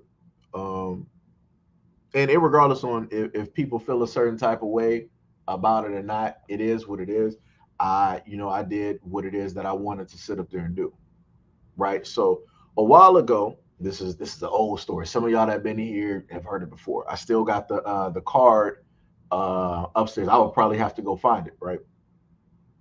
But a while ago, I was, getting off of work, and you know, it was a pretty good day. I was feeling, good about the day. I had a positive outlook, and I stopped by a diner that I normally go to in order to get some food. And I sat there, ordered, some pancakes. I had, some bacon, eggs and hash browns, and some orange juice, right? Having a good breakfast, just sitting there, at the spot in my little bar stool, and just eating. And I noticed too, out the corner of my left eye, I saw this family, and they were in there celebrating their daughter's birthday, right? You saw the mother, you saw the father, and you saw the daughter there. I was like, yo, that's cool. It's like, all right. I'm like, I see him, no problem. All right. So then I was like, you know what? I'm having a good day. They having a good celebration. Let me just spread some, some good stuff, right? And I asked one of the dudes that, I've talked to like on and on. And I asked him like, has that family paid? And they were like, no, they just got here, they celebrating, their daughter's birthday or whatever. I'm like, yo, that's cool. I'm like, what I want to do is I'm gonna, I'm gonna pay for my stuff. I'm gonna leave, but I also want to pay for their stuff. But I don't want you to let them know, right? I just want it to be what it is. I just want to pay for the stuff, and I just want to be, directly, out of there, right? That was the plan. That was the whole plan. And somehow, some way, halfway in between the front of the diner to the door, I'm caught directly in the middle, and the husband and the wife got up. They was like, "Hey, hold on. Did you just pay for, our food or whatnot or whatever?" I was like, I was like, yeah. And because then I was slowly looking at, the people who own it, because it was a family owned diner. I was sitting up there looking back at them. And I'm like, I'm just looking at them. I'm like, why would y'all do this? Why would y'all tell them? Like, I told you not to sit up there and like tell them nothing. I just wanted to like just have it be just like a good deed, like chalk it up to like God or whoever it is that you believe in. Just work it like that, right? That's all I wanted it to be. Like, I'm not looking for no recognition or anything like that. I just like, there's times I just want to do stuff because I feel like doing it. It's like, yo, it's something cool to do. It's something good to do. And then I really felt cornered, and I really just wanted to like grab the door and just like run out of there. And I sat up there and saw, the husband there. He had, a look on his face, he said, thank you. And, then I saw like the wife, it was like the look that, she had, like I said, I don't know specifically what it is that they were, going through or anything like that. But it was just like, it was a certain look that, they had. And I sat up there and they asked like, can we repay you or anything? Like, I'm like, no. It's like, just pay it forward. Like that's it. Like, it's a simple, thing that a person can do for somebody else. Just sit up there and pay it forward, right? That's the only thing that I wanted. And long story short, the day that I did it, it was, my off day. Kid you not, the woman sat up there and I'm trying to figure out if I told her where I work or she found out or whatever. And she went over to the job and she was like looking for me. And they had a conversation with, I think it was like my supervisor for about a good, like, I think they said about like 5, maybe like 10 minutes. And she ended up giving me some gift cards. I think it was like some I forgot what type of gift card. I think it was like Visa gift cards. I think it was like $200 or something like that. And I was like, wow. I'm like, I wasn't even looking for nothing like that. That's not what I was. When I meant pay it forward, I meant pay it back to somebody else, like the lunch or the breakfast or whatever they have. It wasn't even that much, but I just wanted to do something for somebody else because I saw them and I thought that was pretty cool that they were out there celebrating for their daughter and stuff. And like I said, I wasn't asking or looking for nothing like that, but that's what took place, right? And that's what I mean by putting certain energy, not saying that that's going to be, anybody or everybody's experience when they do stuff, but when you have good intentions, when you have positive energy and you want to insert that energy or give that energy over to somebody else, you never know what can sit up there and happen. You never know what could, sit up there and happen at all. Like I said, that's all, that's all I'm saying. And the reason why I said that people might have a problem with it is due to the fact that the family that I was speaking of, right, they were Caucasian, right? This was before I was doing all of this stuff directly on YouTube. Of course, I still had a lot of the same views that I had in different things of that nature, but that was just something that I wanted to sit up there and do. Just like I've tried to reach out and help out a multitude of other people, no matter, how much money I got. Um, I just, for me, you just try to do your best, with what it is that you got, and you try to make it work. But yeah, like I said, that's all I'm saying. It's about, your energy. It's about, your intentions and, and how you apply, certain things like that. Right. Um, Black said, collecting money is the game. The more points you rack up, the better. And the best way is to railroad humanity. I mean, true. I mean, that's bars. I mean, Monopoly teaches everybody that. Monopoly, teaches, everybody that. So one of the other things that I wanted to talk about is this conversation here. Now, for context, India Ari made a comment, and again, I know some people might sit up there and say, "Yo, Seji, you said you were going to stay off the subject." It's about the two people having a conversation. I'm just giving you the context. I'm just giving you the context, right? So at the Essence Fest, there was a small little gathering or concert or whatever that happened, and you had Meg Thee Stallion invite some women on, and they started twerking and yada yada yada. India Ari made some comments basically critiquing what it is that took place, and then you had these two individuals in the comment section that decided to say something, right? So I'm just looking at the initial comments, right? So the first person said, replying back to one person, twerking releases emotions and trauma stored within the body. How many other cultures move and shake their hips as a sacred dance? I can look at India and a few other cultures, but we are in a different time. What our grandparents did was for them during their time. This is a different time now. We are not the same. We are different. We are all unique. And when people box each other in, that's when things get negative. Let people be free. Twerking is and never will hurt anyone ever, ever, ever.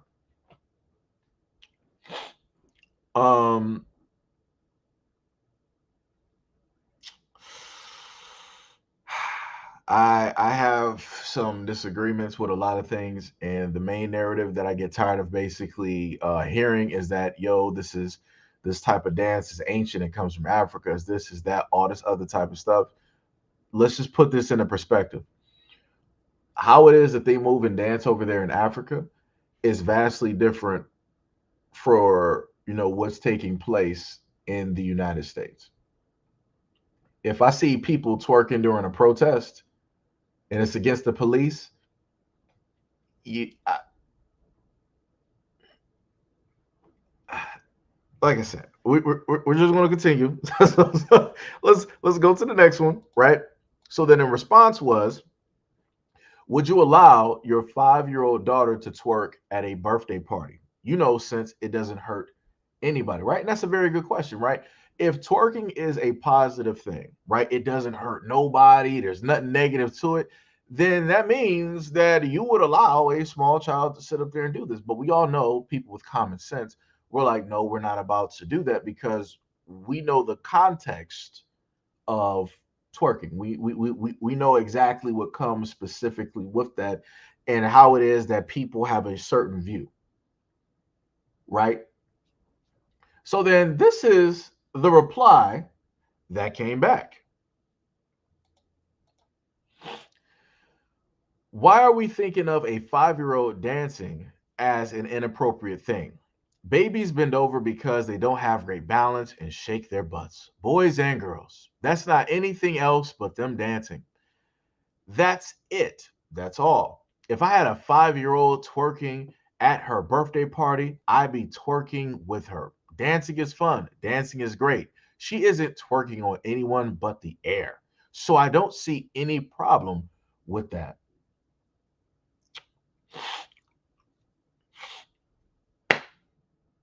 This is where we are in society at this moment in time, where people are like, yeah, I would allow my 5-year-old daughter to sit up there and twerk. So what if she's twerking in the air? She can sit up there and twerk. It's not harming anybody. It's not causing any harm. So let me just put this out there, right? I'm a channel, one of the main channels out here, that has consistently, on a multitude of accounts, pointed out negative interest that you have men in communities when they decide to have a certain view of children, to put that for a different type of word, right? They have a certain type of view, a certain type of interest in children. And this person is sitting up there stating that, yeah, if she was at her party and she was twerking, yeah, I'm about to sit up there and be twerking with her. There's nothing wrong with it. So you know that you got men out here that have specific interests. And you're like, I see no problem with it. So that means that the same person would join this 5-year-old, and then they would also post this online. Why is that also a problem? Because when you post this online, you don't have any type of protection over where it is that that information is going. The information is going all over the world. And I've specifically told people before, and I've told parents before, and I specifically tried to tell women, be very careful of putting images of your families directly online, because you never know where it is that these images are going to sit up there and go. You don't know what the intended person of that person who has the image, what they're going to sit up there and do with it. And you don't even know what websites these images are going to be going to. Tumblr was one of the main places that I specifically told people at a point. Tumblr had a huge issue where you had individuals that would make Tumblr pages specifically of images of children. YouTube had the same exact problem where people would make YouTube channels and they would timestamp videos of specific scenes of children. This is when the ad apocalypse happened on YouTube, and YouTube was freaking out. Twitter had the same problem. I think even IG had this problem as well. But yet you have people out here that are not seeing a larger scope, that are not seeing a bigger problem, that are not seeing a bigger picture. They're like, oh, well, this is all fun and games. It ain't nothing wrong with this. The kids should be able to do every single thing. All right. Go right ahead. Go right ahead. You are throwing them directly into the arms of all of these individuals. That's exactly what you're doing by enabling this type of behavior, by enabling the dissemination of the photos that you got of your family, and also the videos that you put directly out. That's exactly what's happening. You don't even know it. But like I said, people not going to understand up until it hits home. People, I got my phone going off. My apologies. People are not going to understand it. People are not going to understand it up until it actually hits home. And that's the main problem that I tried to help people actually see. This is again why I tried to do a lot of the videos that I have done. And I specifically tried to highlight certain things, excuse me, that were within the reach of a lot of these individuals that have a certain type of line of sight for children. But like I said, people, people ain't gonna listen. People ain't trying to pay attention. It is what it is. Like I said, I can only do what it is that I can with what it is that I'm allowed to do. That's all I can sit up there and do, right? Like I said, you can tell a lot of people what is for their best interest, and people still don't want to sit up there and listen up until something negative happens. So, like I said, my hands are up. So Jesus take the wheel, because ain't nobody gonna be sitting up there crying to me. Because again, I try to warn people, try to sit up there and tell people, been doing this for years, irregardless of whatever type of stuff that I have to sit up there and face on these platforms. That, like I said, I do my best to inform people and try to tell people precautionary methods that they can sit up there and take in order not to sit up there and do it. And then that's not even to the effect of this. When it is that, let me just let people know some stuff. When it is that you put your image, the image of your family or your kids directly online, all of these websites have specific rights to those images. They own those images. So if they want to use those images in an ad, which I've seen actually take place and happen on a multitude of websites, they're going to use those images on those websites. And it ain't nothing you can do about it, because once we all sign up to these websites, they have the rights to use our images. That's again the stuff that we sign up for, that we're not looking for in the back. We're not looking through every single thing. What do we all sit up there and do? We join the website, we press accept. We're not reading that long wall of text. We're not reading 21 or 48 or 100 pages. We're not doing that. So then it would inevitably end up happening. So then we're in shock and awe when it is that we run into some of these things, that we start seeing some of this stuff directly online. Like, oh my God, I see the image of myself or my kids. Like, yo, how could they sit up there and do? Because you allowed these websites to do it. You gave them permissions. As soon as you hit accept on their website, when you bypassed all of that wall of text, that's what you did. Whenever we have a lot of our cell phones, right? Like the cell phone that I picked up, right? You see this? You see this phone? You see this device? You see this computer where everybody has a Dropbox and they have photos and images and all these types of things on here? Whenever you use this device, whenever you use this cell phone, you allow these companies access. We all seen it. You allow them access into your photos. You allow them access into your personal. You allow them into your videos. They got all your information. You can delete your information. They still got it.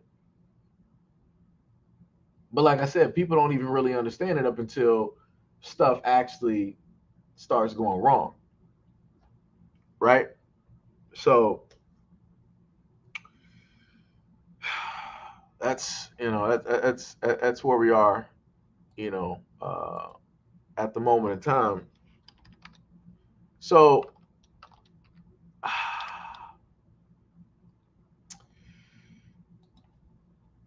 all right, so this is the last. This is the last one I'm going to sit up there and do. Matter of fact, I ain't going to try to find the actual, like, oh, that is the picture. I could put that up there, but I ain't gonna put that one up there. So this is, some of y'all might have seen it, some of y'all might not, and again, I'm just pointing this in the direction of like a lot of the guys out there as a lesson, right? So some of y'all might have seen this. And again, I'm really more so trying to point this towards the guys, and I know what some people are going to sit up there and say, right? So if you've been online, you might have seen this image here, right? Which is of Keke Palmer, right? Who looks great, right? Just had a child and everything. And she was pretty much wearing a sheer, type of dress, form fitness, showing off all the curves. And then when you turn around, you can you can see, right? And her boyfriend got angry and went on social media to basically state his anger over the fact that the woman, the mother of his child, is going out there basically, dressed like that, going to, basically being with a celebrity. Now, this is the one thing that I want to, uh, happen to tell people, right? Um, as a guy, this is all I'm sitting up there stating. If you look very closely, let me get rid of my what's name background right there. If you look very closely, let me see if I can actually zoom this picture in, just ever so slightly. Right, let me just zoom that in. Just look at how close Usher is to Miss Palmer. Now, again, this is not the guy to the right. That's her boyfriend. That's the father to their child. But look at how close Usher is. I'm talking about, this is like crotch to crotch type of action. I'm pretty sure that both parties could feel the heat coming off of one another. I'm pretty sure that they can feel that body heat directly right there. Um, all I'm saying, that as a guy, that's the thing that makes me realistically uncomfortable. At no point in time, um, if you are in a relationship with another person, your body should not be that close to another man. If you're in a committed relationship to a man, as a woman, just saying, your body shouldn't be that close. Right? Just like in the reverse, I'm pretty sure women would say the same thing. If a guy was going out there and he was next to another woman, I'm pretty sure women would unanimously agree that they would not want their man, right, to have his crotch directly upon the backside of a woman. It shouldn't even be with proximity where you can even feel the body temperature to a woman, right?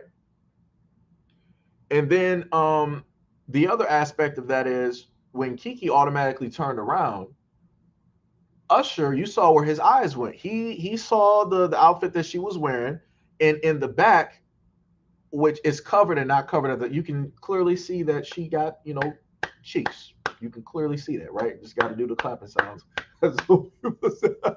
You can clearly see she has a butt, right? And you clearly saw Usher when she turned around. He looked from her head to toe, and then when she turned, he especially sat up there and looked down and stayed right there for a long time. And you obviously know, if a man is looking directly at a woman's backside, it ain't nothing positive that he's sitting up there thinking about. Ain't nothing positive, right? So, like I said, it fits within a whole spectrum. But the thing I'll sit up there and say is this: for a lot of guys out here, you got to make sure that you have a woman that is directly and specifically on the exact same mode that you are on.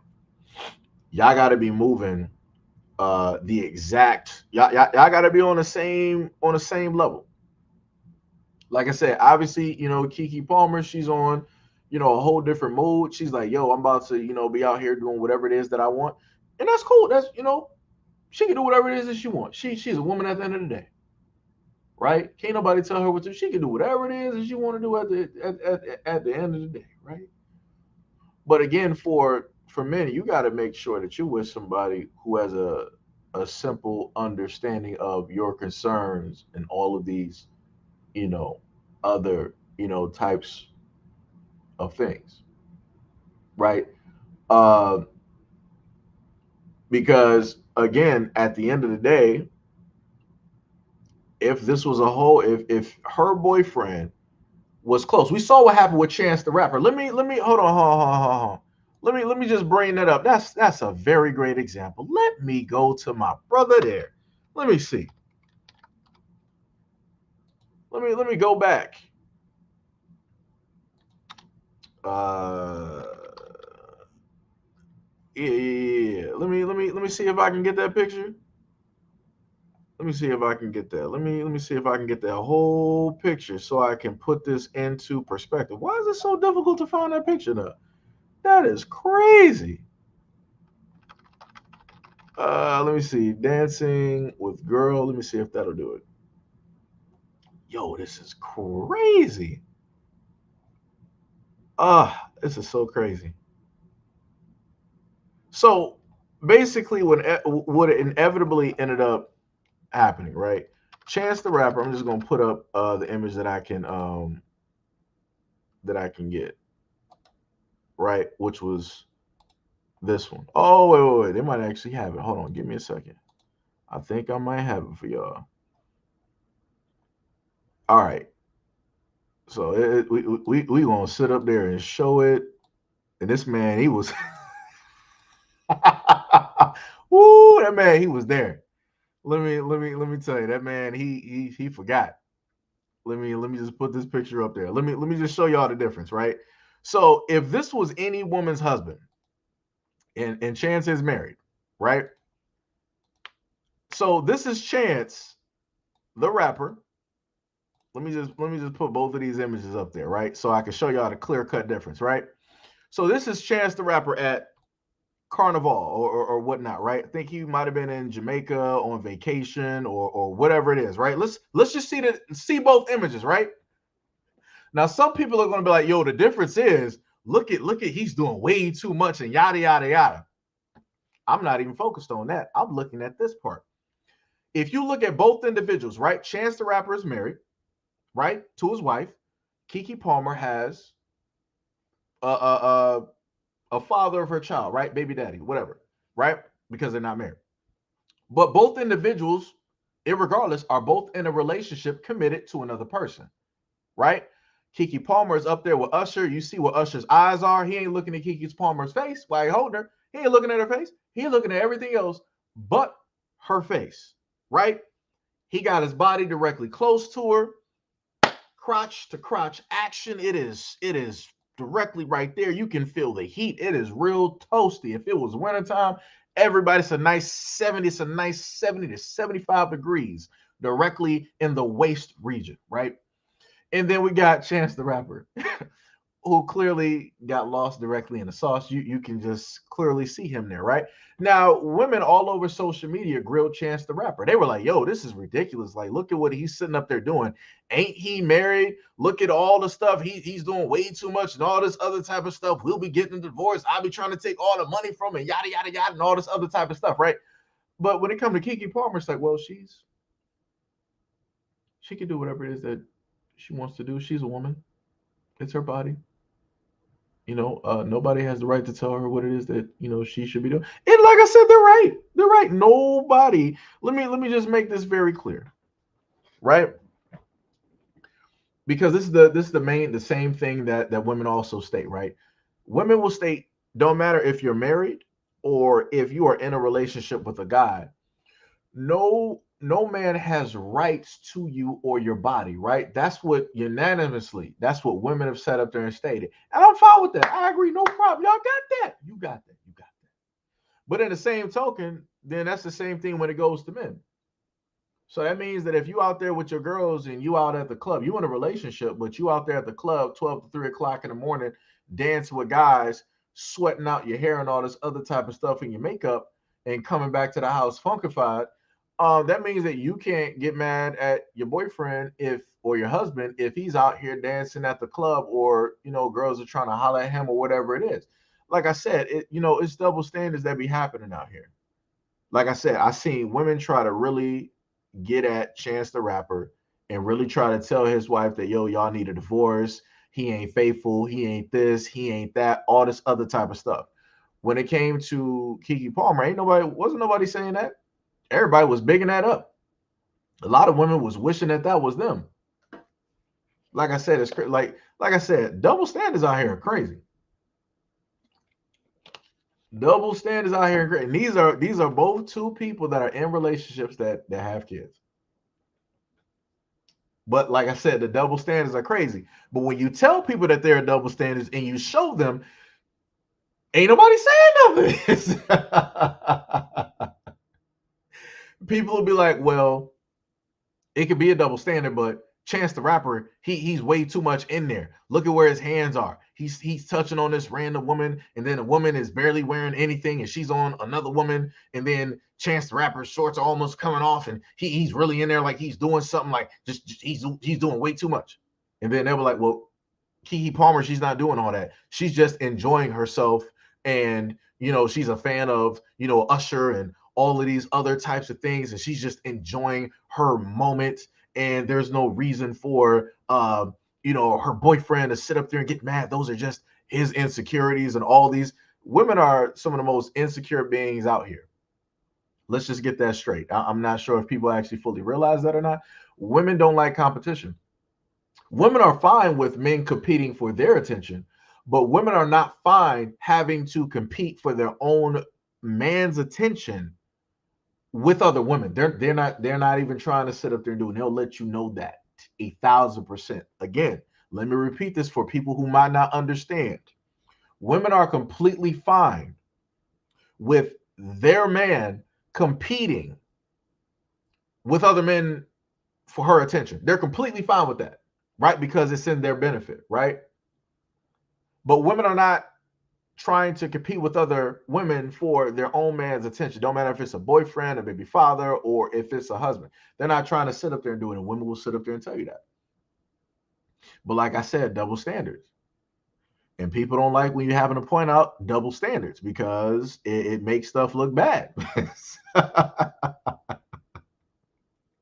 all I'm saying. Like I said, my main thing is that I told you before, you just got to get somebody that's walking at the same pace that you're walking. That's all I'm saying. For Keke Palmer's boyfriend, it was like, realistically, my guy, Keke Palmer looks great, but you should have just really got a ordinary woman who walks a certain type of way. You should have just did that. For Keke Palmer, she should have got a dude who walks in a certain type of way, who wouldn't care what it is that she goes out and wears. How it is that guys are going to sit up there and objectify and oogle her and basically imagine in their minds and how it is that they're going to get close to her at certain gatherings and events. She should have got that certain type of guy. But again, both people opted to get complete opposite things. So this is what happens. So this is why the boyfriend is mad. And this is why people are basically online backing for, Keke Palmer and everything like that.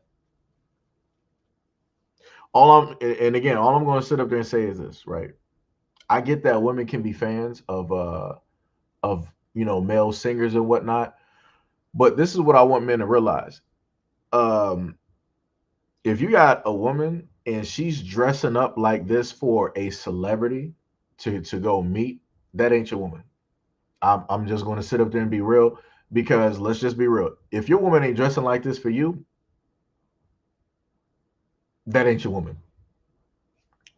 She's somebody else's woman. So at this moment in time, Keke Palmer went there to go see that's Usher's woman. That is Usher's woman. Because everybody, like I said, I'm talking about for like standard issue guys.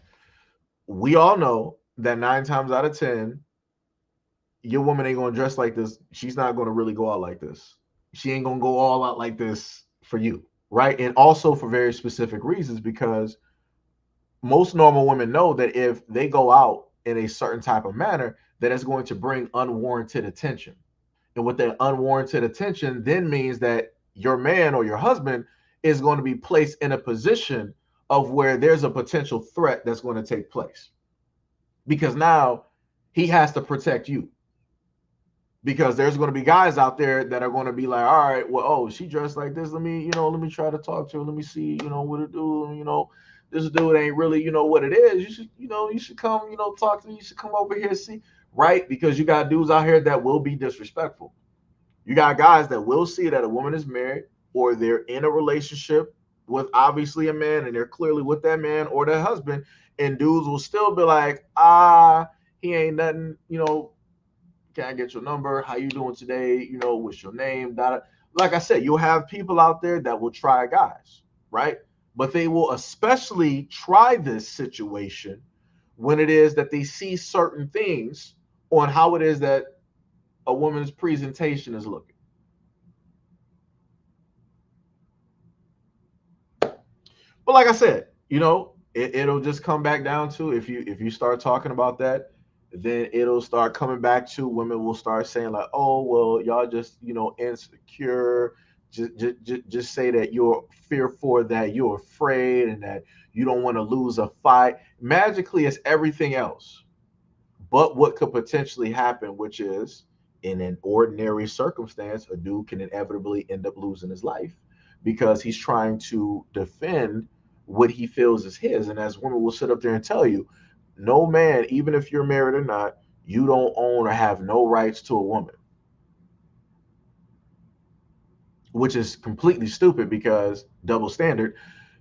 You say that a guy doesn't have any rights or ownership of a woman, but you still want access to that type of protection that a man normally gives for a woman that he loves and cares for, right? Like I said, it's like the the mental, jujitsu that is going on with some of the conversations that gets had on a lot of these blogs and podcasts is completely crazy. Again, it sounds good to people who are not really thinking about it, right? And the people don't want to do it, but to people who are actually listening and looking, it sounds 1,000% stupid. 1,000% stupid. That's all I'm saying. That's all I'm saying. Nightfall said, "Oh, if this situation were reversed, the pitchfork torches and the nooses would be elite." Yeah. Nightfall said, "Disagree. Says her outfit was just the beginning of the disrespect. If Kiki or any other woman wants to dress like that, they should just stay single." I can agree with that. I can, yeah.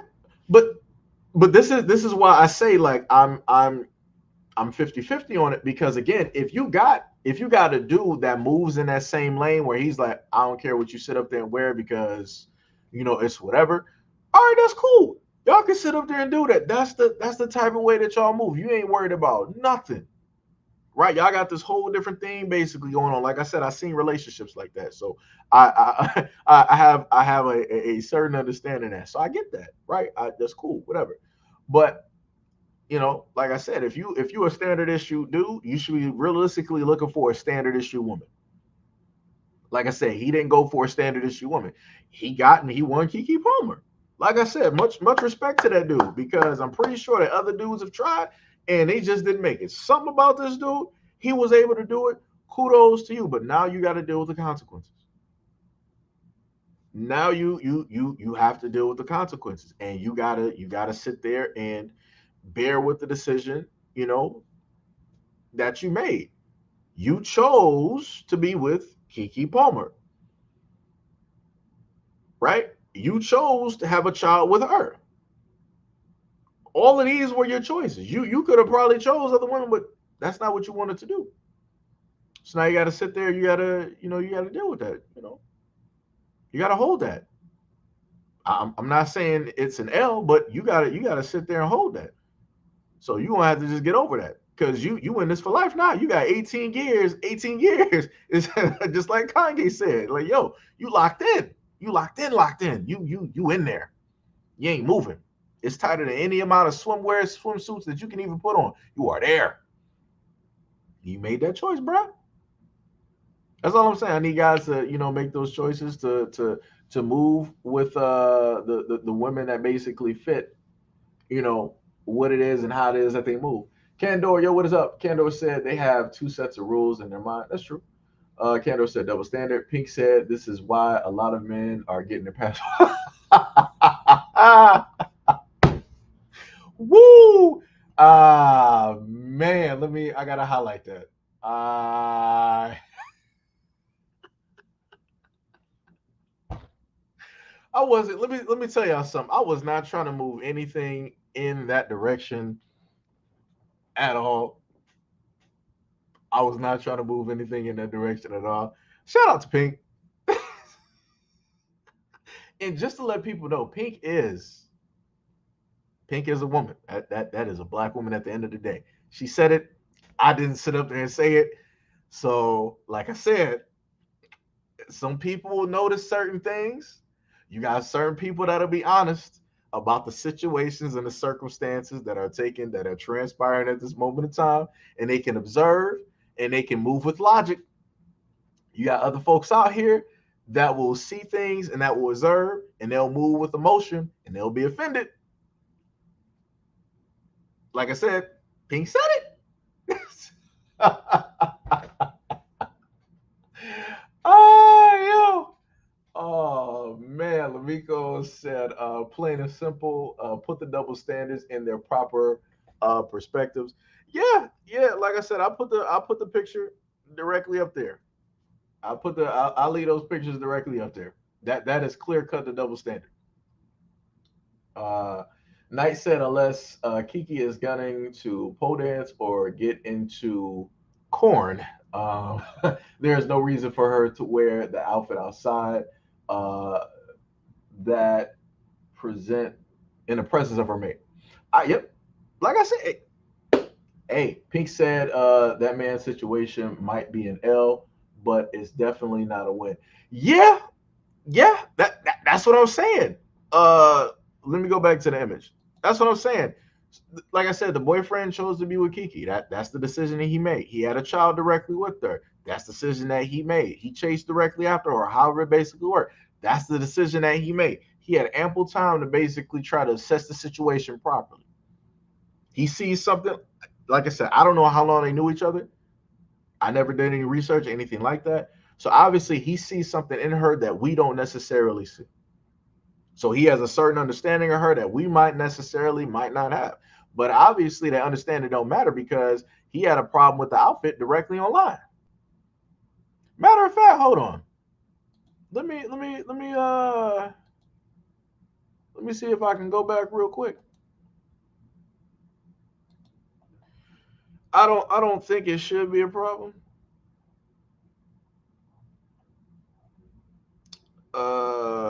I can't even find it now. Let me see. YouTube technically likes to do stuff, but we're YouTube. I just want to make you just make certain this is like the same thing as like a bathing suit, because you can clearly see it's basically the same thing, but I'm pretty sure. Like I said, I'm putting this up here just to make a point. So again, let me before I do this, anybody that would like to donate to the channel, you can clearly donate to the channel by way of the links in the comment description below, and in the video description and the links that you see. So we're just gonna put it up there because, like I said, a point has to be made because I want people to understand what it is that I'm talking about, right? So this is the outfit that this is the rest of the outfit that Keke Palmer had. This is what Usher was looking at, right?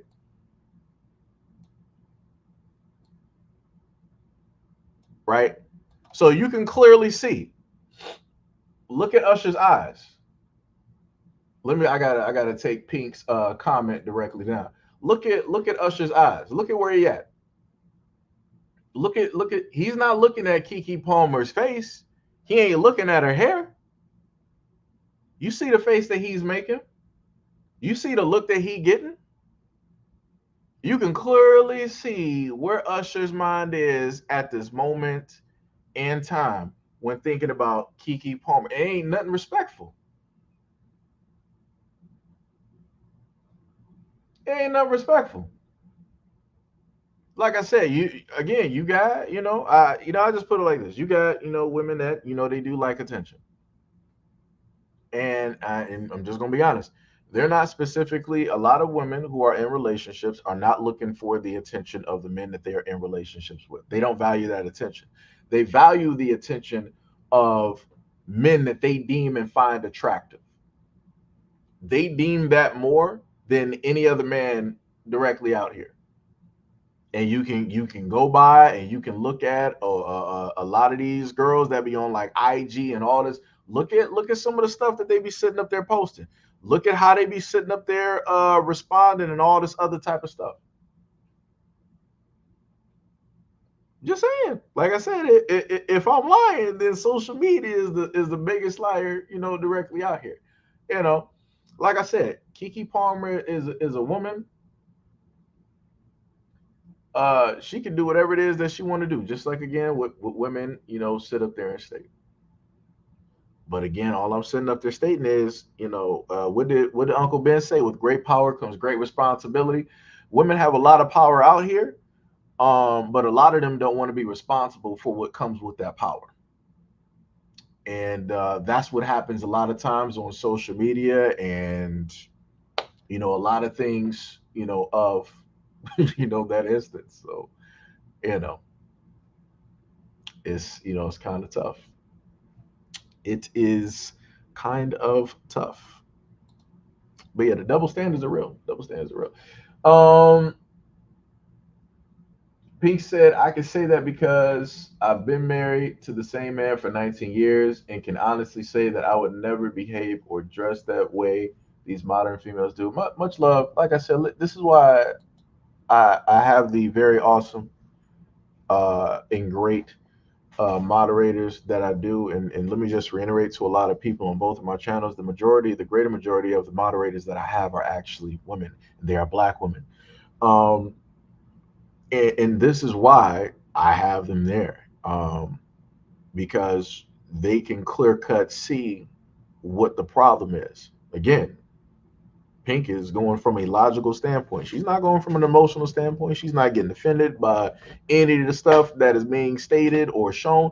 Why? Because she knows that this is not about her at all. Why? Because she walks a certain type of way in life. Why? Because she presents herself a certain type of way in life. But the funniest thing that I'm going to highlight here about Pink's comment and everything that she's stating, anytime I see people that I see women like this, like Pink, on IG or whatnot, and they make these standings directly amongst the comment section, women will overlook her comment and they'll go towards the men who are disagreeing. They will look. I kid you not, I've showcased this too many times directly on this platform from IG. Women will literally overlook what it is that Pink is stating. She literally, basically, you can pretty much say that she got a degree pretty much in this 19 years. 19, that's a long time to be in a very committed relationship to another person. That's a lot. That's a lot of things to go through. That's a lot of growth. That's a lot of love. That's a lot of understanding. That's a lot of respect. That's a lot of value that is there. 19 years. A lot of women of today, their longest relationship was probably about a year, maybe 6 months. But like I said, because they don't have the degree that Pink and many other women have, they overlook that comment and they'll start making comments towards they're not going to even try to fight that. They'll be like, I mean, what you said could be right, but no, I'm about to sit up there and go in on these guys out here because they're trying to sit up there and control women and tell us what it is that we should be doing and what it is that we should be. Like I said, it's crazy. Like I said, it's crazy. I've seen quite a lot of women online talking complete logic and common sense like Pink. And nobody wants to have that conversation. Nobody wants to have that TED Talk. It's crazy. It is 1,000% crazy. So again, shout out to Pink and the many of the other women that point out the nonsense and the double standards out here amongst the many who decide that they want to, side with the modernism. Country said, I believe he took his post down the other day. Hey, let me go back and show that brother picture. Oops. If he took down a post, that's on him. Like I said, because people was getting on him. Everybody from podcasts and everybody else is trying to sit up there and cook this man. Like I said before, that you determined where it is that you were going to sleep at the end of the day. You determined as a man where it is that you were going to be. Like I said, that's Usher's woman. That's how I'm looking at it. That like I said, and I'm going to explain it to this for a lot of guys. If you're in, I'm just talking about a standard issue relationship. If you're in a standard issue relationship with a woman, listen to how it is that she talks about other men versus actually talking about you. That'll let you know how much she actually like values and cares about you. If you see her basically talking about like other guys and she's basically smiling and her like different like looks and all that, she's ecstatic about these guys. But then when she talks about you, the pitch is down, it's monotone. It was, oh yeah, you know, he's yeah. And that's all you sit up. That lets you know where you stand. That lets you know where you stand. And a lot of guys have basically seen it. Y'all have sat up there and seen it and heard women sit up there and talk about these other celebrities being so ecstatic, being happy as if the person was like actually there. Their body temperature is sitting up there rising. But then when it comes into them sitting up there talking about you, their body temperature goes cold. It's almost Antarctic. It's outer space. Like I said, it is what it is. It is what it is. Knight said, how long do you think it is before she starts screaming, me too? Like I said, I don't know what's going on out here. I've heard some things and whatnot, whatever. I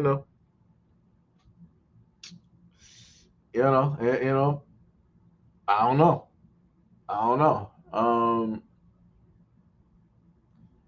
Let me see. Country said, like the song says, it's mine. I can do what I want. I'm a big girl. It's mine. I can do what I want. I ain't never heard that song before, but I believe it. Like I said, I treat this. I treat it like Spider-Man. Like I said, if a woman want to go out here and she's in a relationship, whatever, and she want to sit up there and dress and whatnot or whatever, no problem. Go out here and do what you want to sit up there and do. But like I said, don't come back sitting up there crying, talking about how guys was treating you and talking to you. Like I said, I ain't trying to hear it. Mm-mm. You wanted to do what it is that you wanted to do. So with great power comes great responsibility. It is what it is. That's how I look at it. Like I said, that's just me. That's just me being honest. I don't care how people sit up there and feel about it. It is what it is. If you decide that you want to sit up there, if people want to go out here acting a fool, you better be responsible for the reactions. If you decide that you want to go out here dressed like a clown, you better expect certain responses. If you would do it out here, you want to go out in the hood and you want to be showing off all of your gold and your grills and all of your money, expect the response that is going to come with that. Be prepared to be responsible. If you're a woman and you decide that you want to dress provocatively in order to get the eyes and the attention and the validation of like other men and whatnot, again, the exact same thing. That's all I'm sitting up there saying. With great power comes great responsibility. I need people to start taking responsibility for a lot of the actions that they decide to sit up there and commit to. That's all I'm saying. Prince said, on that ass. Oh, you must be talking about the picture of a Chance. Yeah. Hack said, nice haircut. Yeah, man. I did it myself, man. I had my baby Bliss and decided, just cut it. I got my tether hairline. I like to consider it the King Vegeta because I got that M. McDonald's. We out here in these streets. King of M's. I got that Majin. Without it being tattooed, I got that Majin directly out here. We about that life. King Vegeta for life. Prince of all Saiyans. We out here. We are in these streets. What is it? Nightfall said, dude is Russell Wilson 2.0. The funny thing is, the one thing I say about Russell Wilson is that I've never seen him complain about Sierra going out there dressed like that. He is completely fine and okay with that. Again, like I said, certain people got certain relationships where the attention type of thing is like an attraction thing in that relationship. It's like, oh, I saw the attention that you was getting today. You was looking kind of, you was looking kind of good. I was sitting up there looking too, right? It's that type of deal. Like I said, I'm not expecting or asking everybody to understand how a lot of relationships work. I'm just sitting up there stating things that I've understood, that that type of thing, it does exist, right? Where both couples get turned on, where the other is getting attention here and then the other one is getting, you got, like I said, if a lot of women are honest, women are, I'll put it to you like this, right? Women are attracted to men who get the attention of other women. Let me just replay that for a lot of people. Women are attracted to men who get a lot of attention from other women. Women lose attraction of a man when they are no longer getting attention from women. It's not like that for guys, but it's like that for women. Because for a woman, she feels that, oh, if other women deem him attractive, I know I really got something. It's like, yo, I really got something here, so I'm going to make sure to sit up there and keep it. If a guy is not really deemed attractive by a populace of women, they ain't caring. They're focused on the next attractive dude. They're focused on the next dude that other women find attractive. You're not going to really have women out here that are like, yeah, I'm dating a guy right now that gets zero attention from women. Really? Like I said, look on IG, look at a lot of this other type of stuff, and look at the types of guys that these women are sitting up there dating. And when they have other women underneath the comment section leaving these comments like saying that the guy is this, the guy is that, like, I wish I had the girls are sitting up there liking those comments like, yeah, I'm happy he's a keeper. I know he's this, I know he's that, all this other type of, like I said, like if I'm a liar, social media is the largest liar directly out here. A lot of women gauge the attractiveness of the man that they have by how it is that he is able to get attraction from women. No woman is publicizing on social media, my guy gets zero attraction and I find him attractive. No woman, I've never seen a woman on social media state that. I'm proud to be dating a guy who doesn't get attention from women. I could be wrong, but I've never seen a woman publicly state that on IG, on Twitter, on a YouTube. No. Nope.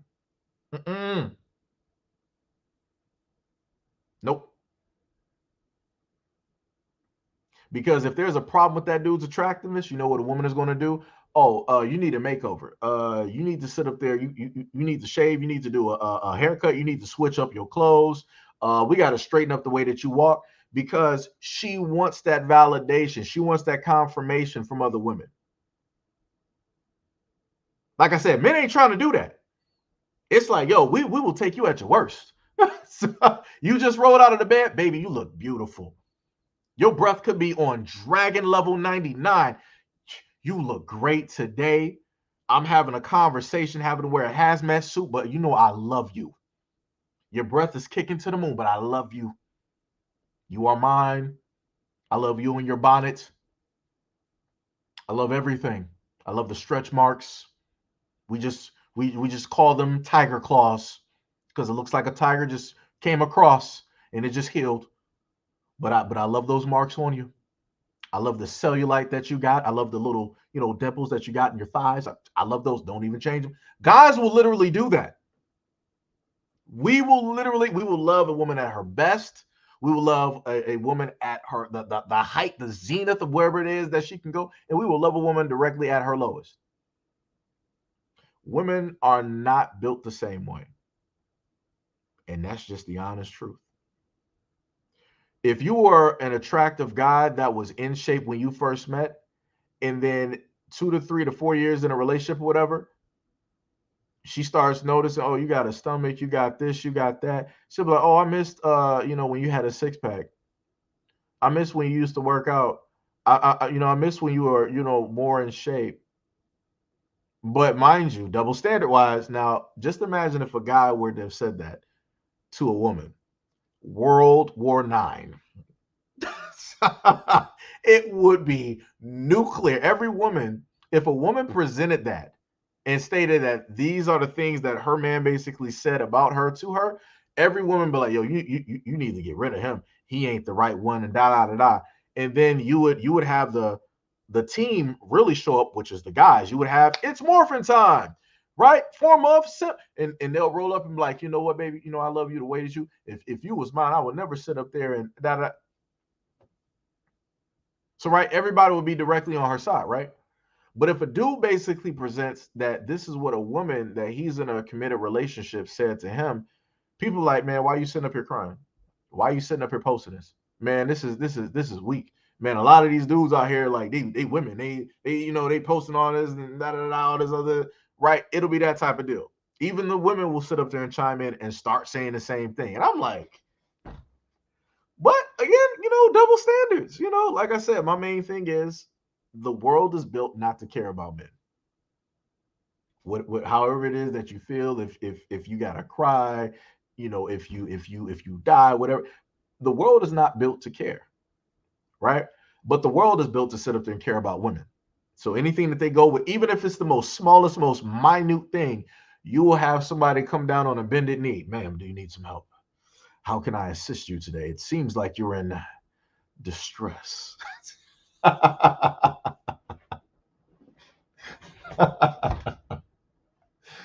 Oh man. Knight said she better ask Brittany Renier how this type of behavior ends. I mean, Brittany, she's with Shaq. I'm not sure if anybody knows. Let me showcase that. What's that girl name? What's that girl name? I gotta spell that right. I think that's how you spell it. We're gonna get that. Man, the picture this girl got up here. Let me tell you something. That's crazy.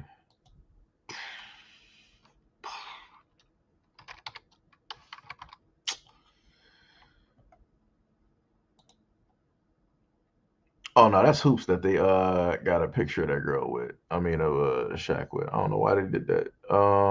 Where is I had that picture. There we go. Let me just, like I said, this is how that ends up. So going to the comment that was listed, he was like, yo, they better sit up there and ask her how that ends. Let me show you. Let me show you. Not sure how stuff happens. This is how it ends up. She magically called Shaq.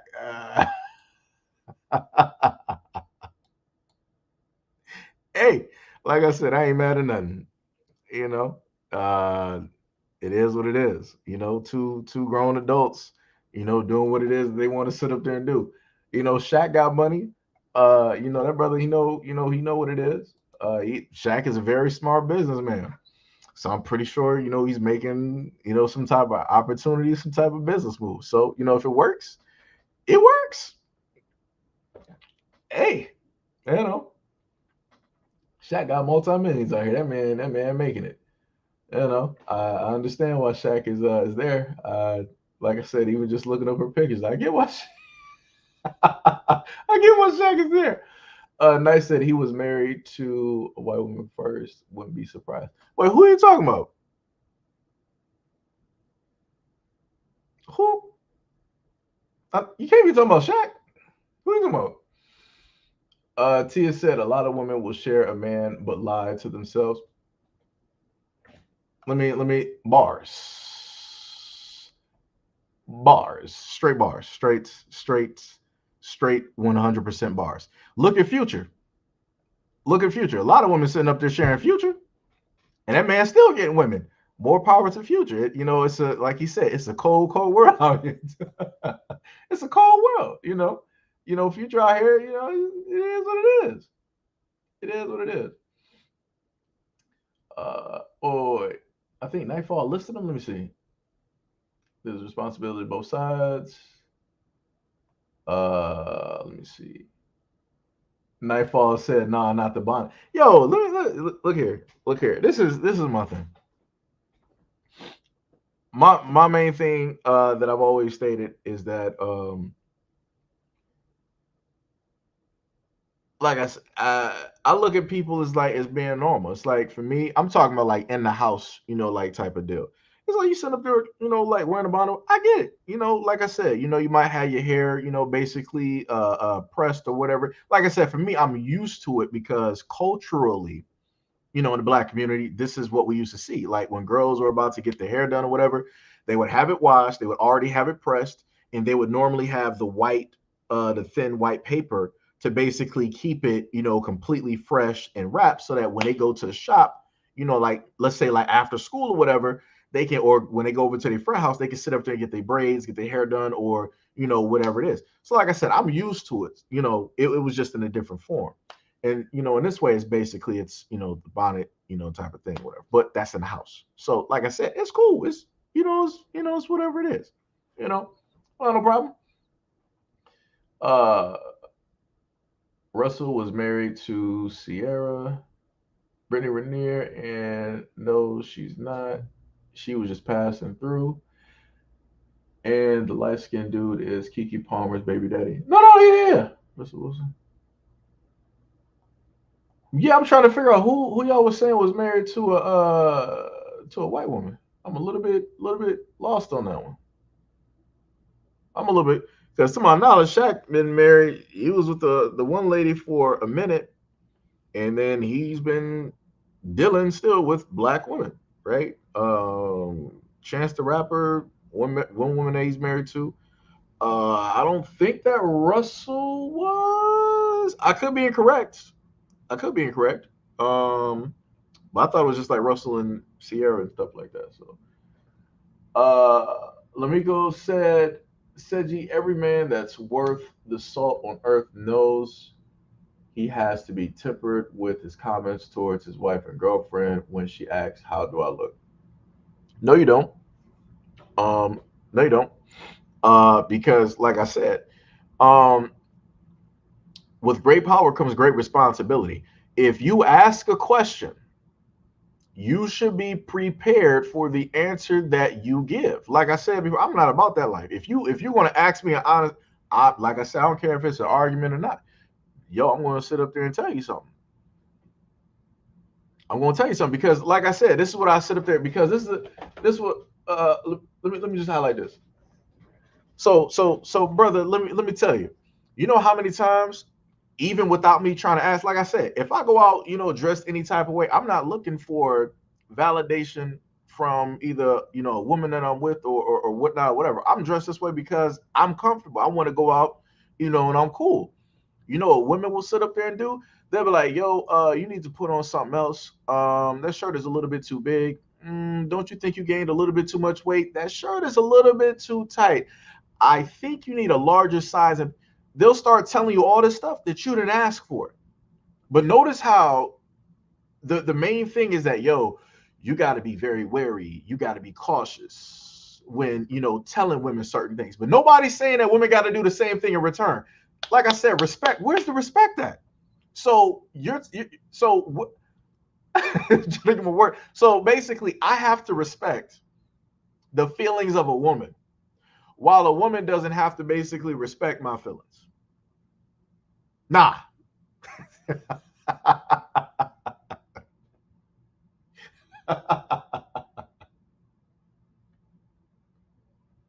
Like I said, and again, I understand because the way that I was raised is that, yo, you pick and choose your battles, right? But if something is presented to me, I'm going to be, I'm going to answer it the best way I know how. But this is the funny part, though. I've given the best answers possible, and I would still get a type of dissatisfaction from the woman because of my response. So it's like it don't even make sense. No matter how careful that you are as a man, if you're not giving a woman the preconceived writings that she has in her mind as a respectful, valuable presentation of a response, it don't matter. Every woman has a pre-written thought of what it is that you should be stating as a man. Every woman has that. It's already written down. It's like, oh, you're going to apologize to me. This is how you're going to sit up there and do it. This is how you're going to say it. This is how your face should look. This is how you should come directly up to me. These are the vacations that then we're going to take. This is also what you're going to sit up there and buy me. These are the dates that we are going to. They have already a pre-written thing. Pre-written thing. But that's what I'm saying. It's like, it don't make sense. It's like, respect is supposed to be given and overgiven on one side, but then when it comes to the guy, it's like, it's no respect. Say whatever you want, say however you feel, it's right. But if a guy is going to say what's right, oh, you're automatically wrong. If a guy basically agrees that the woman looks good, oh, you're still wrong, and you still said the wrong thing. It's a losing situation. It's a losing situation. It's like, it's crazy. But like I said, I get what it is. I'm not disagreeing. I'm just saying from personal experiences that I have basically gone through, tried to go through every which way to give the right answer. It's still an L. It is still an L. Even if you have people agreeing with the consistent answer that you're giving, and it's no way hurtful or harmful or disrespectful, you're still wrong. How many, like I said, I for me, I'm not willing. I've taken a lot of L's. I'm not willing to sit up there and keep taking L's. It is what it is. But like I said, I get what you're saying, brother. I get what you're saying. Knight said when Russell entered the NFL, he was married to a white woman who he divorced because he caught her cheating with his teammates. Ooh, that's tough.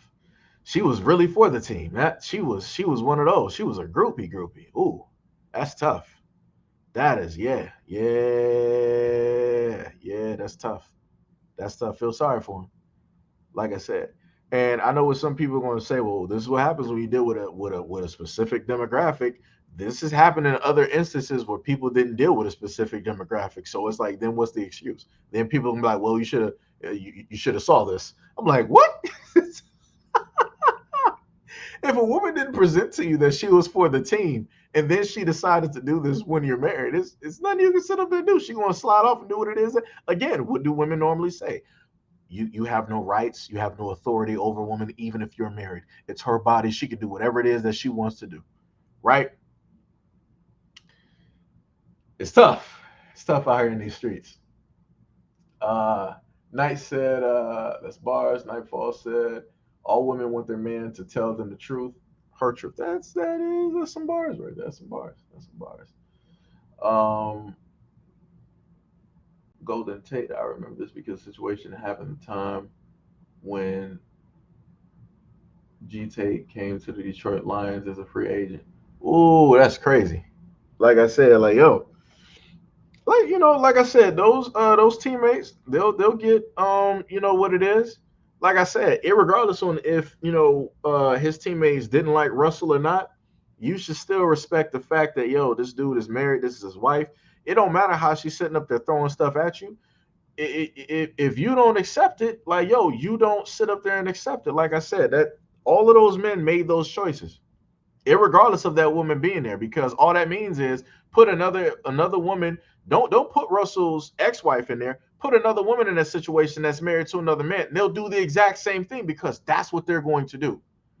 They'll be like, well, she's throwing it directly at me. I'm not going to say no. It's like that's stupid. But then those same dudes will be sitting up there getting angry if somebody disrespects their marriage or their relationship. Craziness.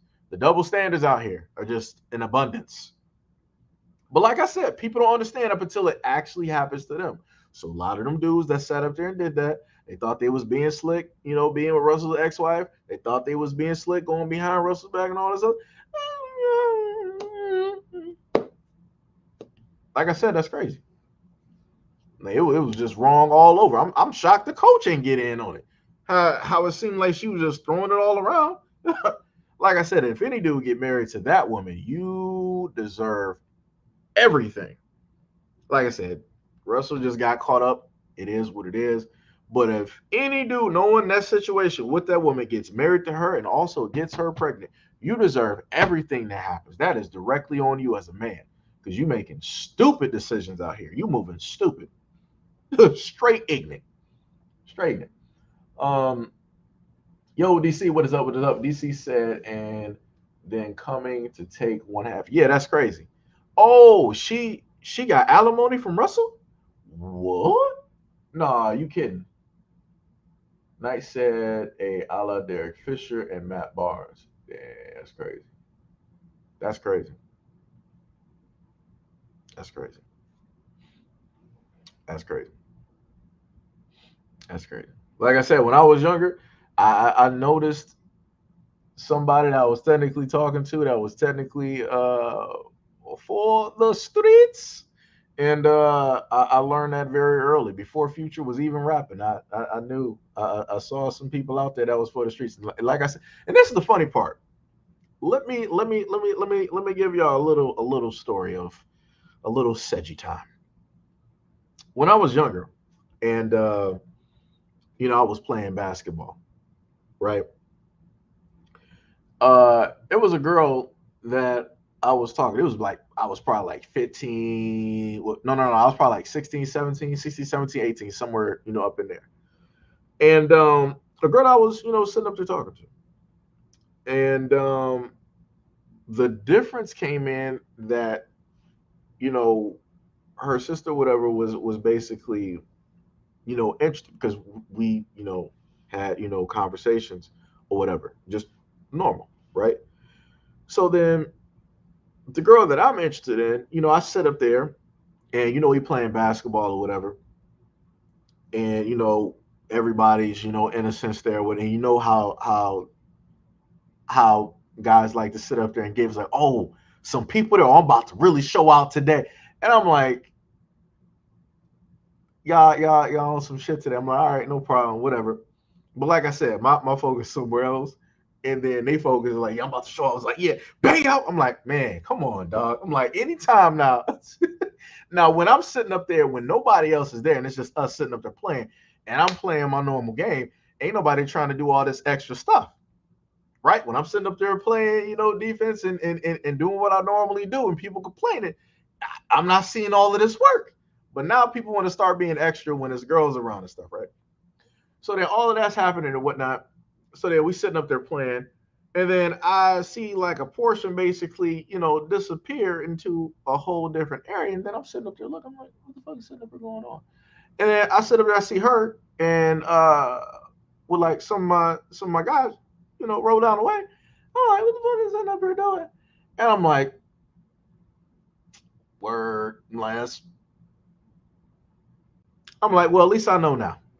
I'm like, at least I know now. Instead of basically moving any further in the direction for the streets, for specifically the streets.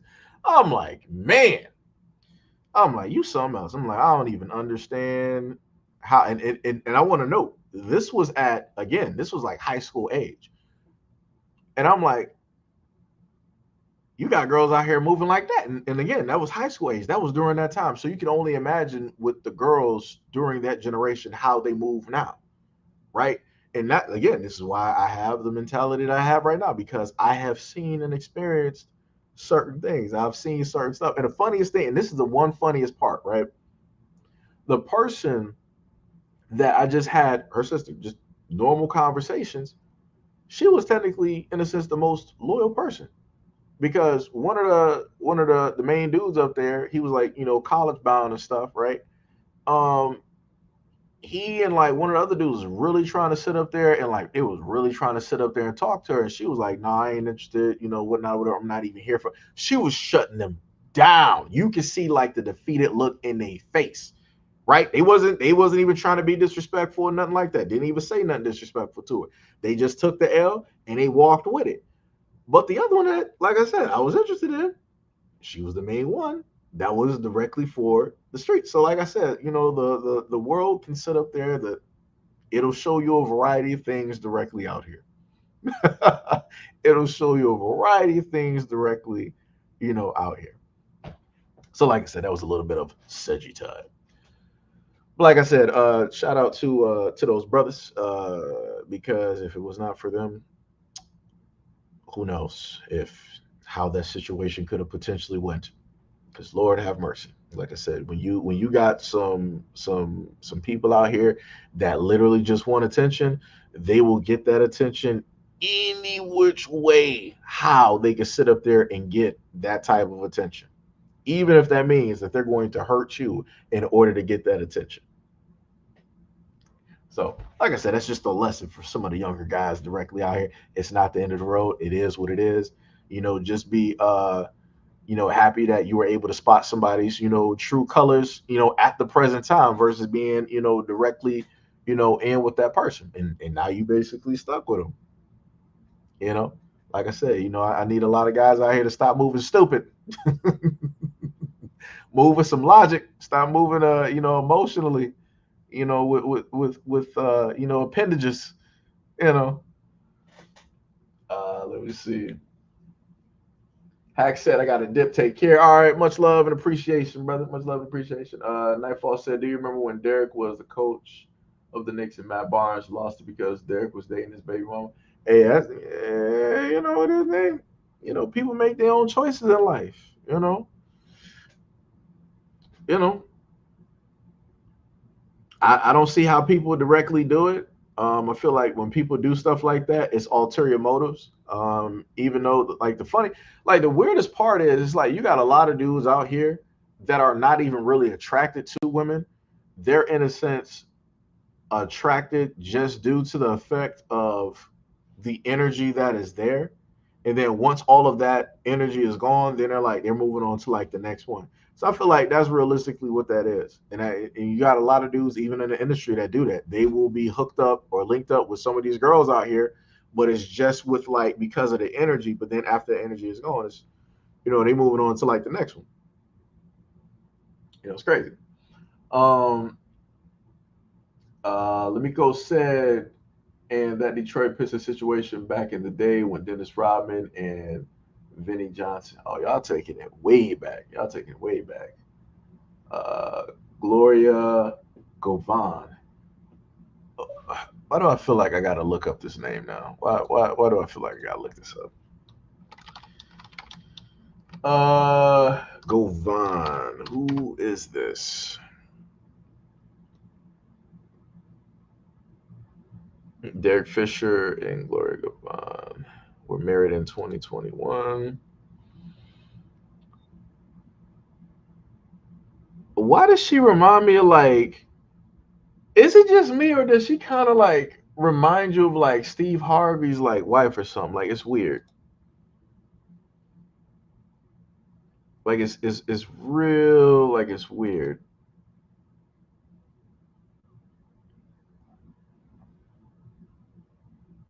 Like I said, I'm just looking at some of the stuff directly about here.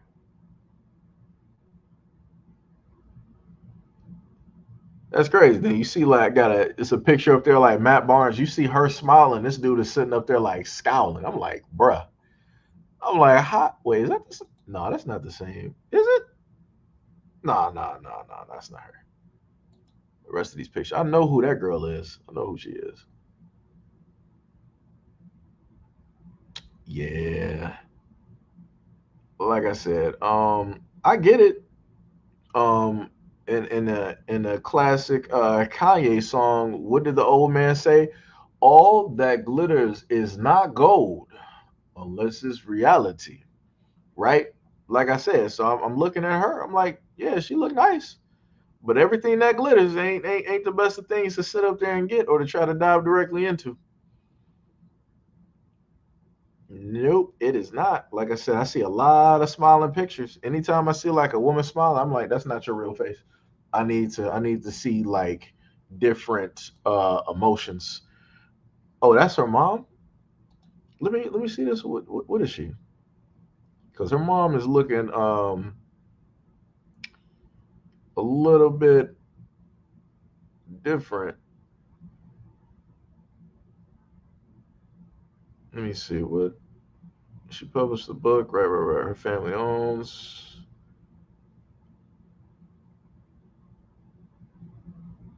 Oh, she just light. That's what that is. She got her mom's nose. All right. Because that was throwing me off. Let me tell you, I'm sitting up there like looking at her. I'm like, looks reminded me of Steve Harvey's like wife a little bit, which is weird. Like I said, I get it. I understand. But like I said, when you sit up there and deal with certain types of women, you got to deal with what comes directly with it. So you got a woman that's I'm looking at all of these pictures. You got a woman that's showing. And what comes with that is that you're gonna have a lot of dudes that are, in a sense, going to be interested specifically in her. They're gonna be looking for the next prettiest thing. Hey, it is what it is. It is what it is. Um, Nice said, I think she used to be one of those Real Housewives. I can see it. Yeah, everything that glitters ain't gold. That's bars. That is bars. That is straight bars. That is straight bars. Turns out Gloria divorced Matt because he was dipping and because he was dipping and driving on the road. Uh Ty said they threw my weight out the truck and drove. Oh yeah, oh yeah. I could have told you that was gonna happen. Who you had FedEx or you had UPS deliver that? It wasn't Amazon. Who delivered it? Who delivered it? I told you it was gonna be too heavy. You was like, man, that's lightweight. Just because you like Ben Wallace and you be bench pressing, doing 15 reps of 1,500 pounds, that don't mean that 160 is lightweight for everybody. What you think this is? Just because you Hercules, 160 ain't light. Some people's body weight is 160. That's basically close to my body weight. 160 ain't gonna be light to me. You think I'm trying to sit up there and lift a whole nother human being, or a whole nother section? Nah, son.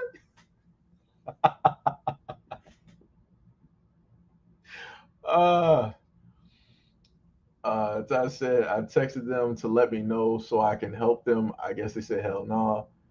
Wally World and they have FedEx. Yeah, FedEx will do that. Yeah, yeah. I was like, yeah, because that wasn't Amazon that did that.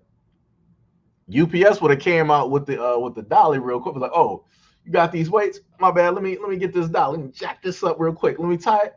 Bow. Let me push that to the side. Release my back brace and let me move on my orders. That's usually UPS. FedEx, it's iffy sometimes. Amazon be iffy too, even on small packages. You have people that'll be doing like the last leg for Amazon, and they'll have your package. They'll frisbee that bad boy right at the door. And I'm like, wow. I'm like, that's crazy how y'all do that. Wow. Again, if anybody would like to also donate specifically to this channel, to the SEIJIHITO Foundation, you can do that more than likely by hitting up that Cashapp, that PayPal, that Patreon, that you can clearly see directly from the screen and directly underneath, the live stream video with the links. Just putting that out there just in case people might not know, might not be aware. Just put that out there. Ty said I told them I had it though, and they ain't want no help. I ain't even tripping. It was funny. Yo, I wish you would have caught that on like a door camera, dog. I would have posted that. Yo. Yo, oh man, that would have been a good short. Let me tell you, that'd have been a good short. Pink said Amazon literally just dropped off my order, rang the doorbell, and walked off. Hey, at least that's common decency. They treated you like another human being. At least they did that. They normally ain't trying to sit up there and do that for nobody. They normally ain't trying to do that. Amazon will sit up there, they'll walk up there, and they'll see the package, they'll see the door, and they'll be like, deuces. That's it. That's how they'll sit up there and move that away. Ty said I did. Oh, you did? Yo, oh, I need that clip. Yo. Oh, if you got that video, I might need that up off you, brother.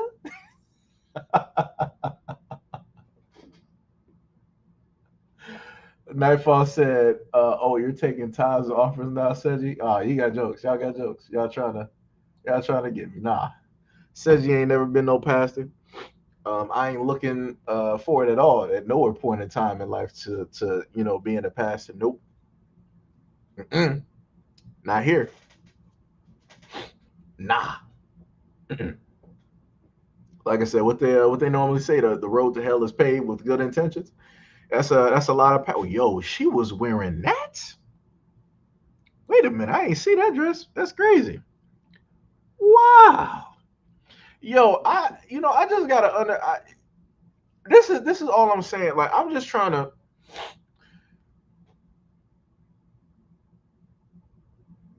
because the girl that y'all told me about, Gloria Govind, I sat up there, I looked up, and I didn't see it initially before, but she was wearing like a blue dress, and that is completely see through, and she is not wearing like anything to cover up it. I'm like, what?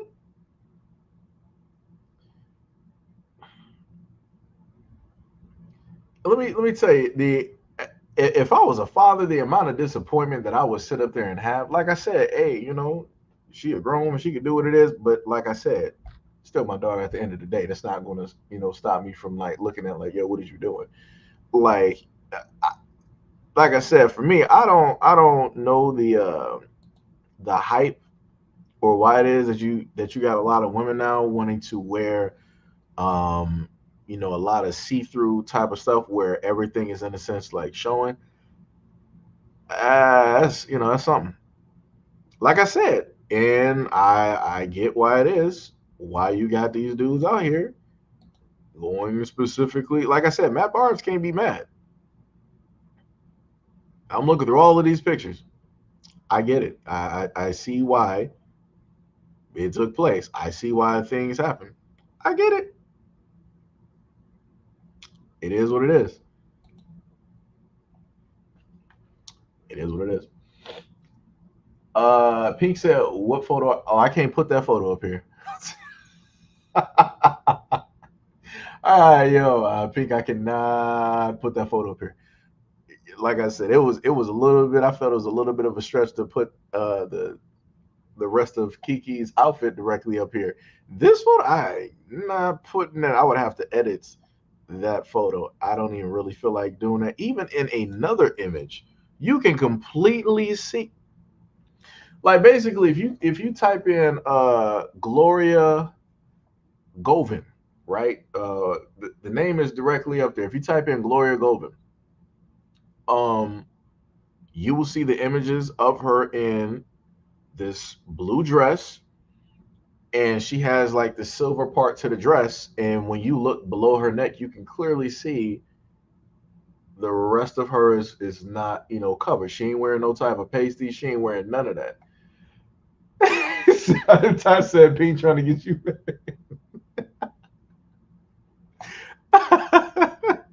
No, Pink is trying to get me banned though. But no, it's is that the same dress? That's a different one. But like I said, when you see the dress up there, you'll see it because it is obvious. But like I said, even when it's not dresses like that, you'll see women out here who are like celebrities. They'll have on these dresses, and then once the lights flash, it turns that fabric see through. And I'm like, you had to know. I'm like, there is no way that you could not have known that if the light hits that fabric, in this thin fabric, that if the light hits it the right way, that was going to happen.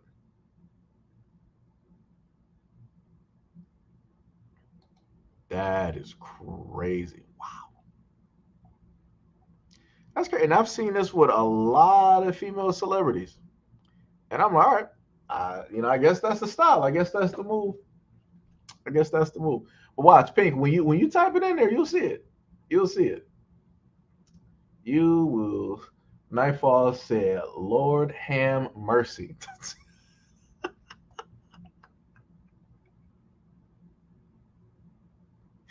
Like I said, it is. Like I said, it is what it is. It is. It is what it is. But like I said, guys gotta pick the right ones. You gotta pick somebody who ain't moving quick, who ain't moving fast. You gotta sit up there and do that. You know, like I said, if Matt would have picked a girl that was like, she was normal, she walked a certain type, it would be nothing to be mad about because the guys wouldn't be trying to sit up there and go directly out. Not saying that it would just automatically stop it, but 9 times out of 10, they wouldn't be trying to do it. Right? Um, but yeah, whenever y'all had these packages dropped off, y'all should be really taking videos directly at us. Y'all should be doing this. I'm trying to go all the way back up because I think I might have missed some people from earlier. Let me see, what was that? Oh, you said Lawrence. Nightfall said Lauren Fishburne's daughter. Oh yeah. I think I did a video on her before. That was crazy. That was and like I said, with great power comes great responsibility. People saw what happened. She decided that she wanted to. Her father was in a disagreement about what it is that she was doing. Other people were like, "Oh, you're too far involved. She's a grown woman. She's just your daughter. You have no right to tell her what it is that she." All right, and you saw what happened. Where is she now? Where is Lawrence Fishburne's daughter? Matter of fact, let me see.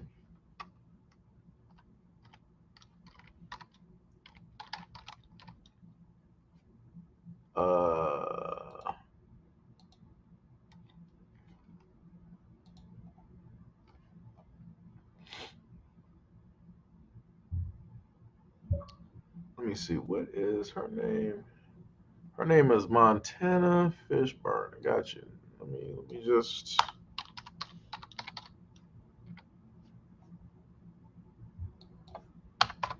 All right, Montana Fishburne. All right, let me just state.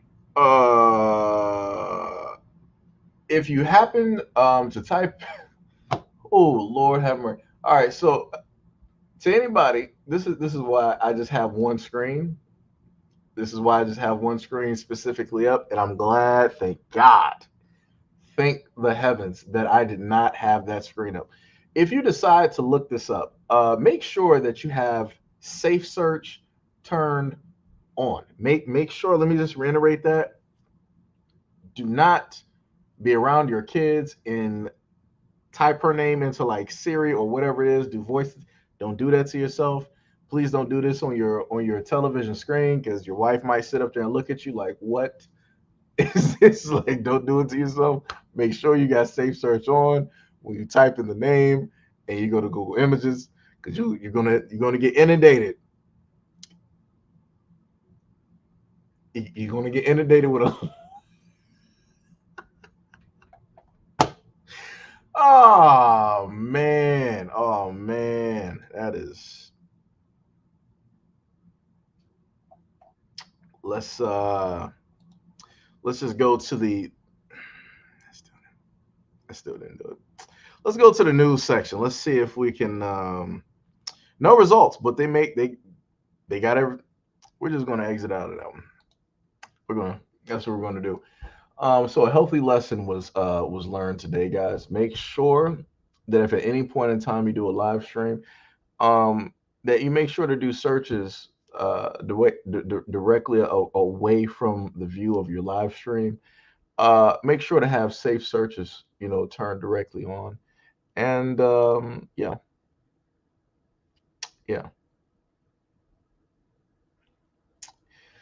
So we got up here. Ty says Steven straight up said that they were embarrassed by her decision. Pink said I just looked up her photo of Gloria on my phone. Yeah. That woman is out there. She is there. She is there. There's another way to sit up there. It's the temperature in that room. You can clearly read the temperature on that room by Gloria standards. You can clearly read it. It's present. Temperature is A-OK. Let me tell you. Knight said, and after doing some research, both of them are as exciting to watch.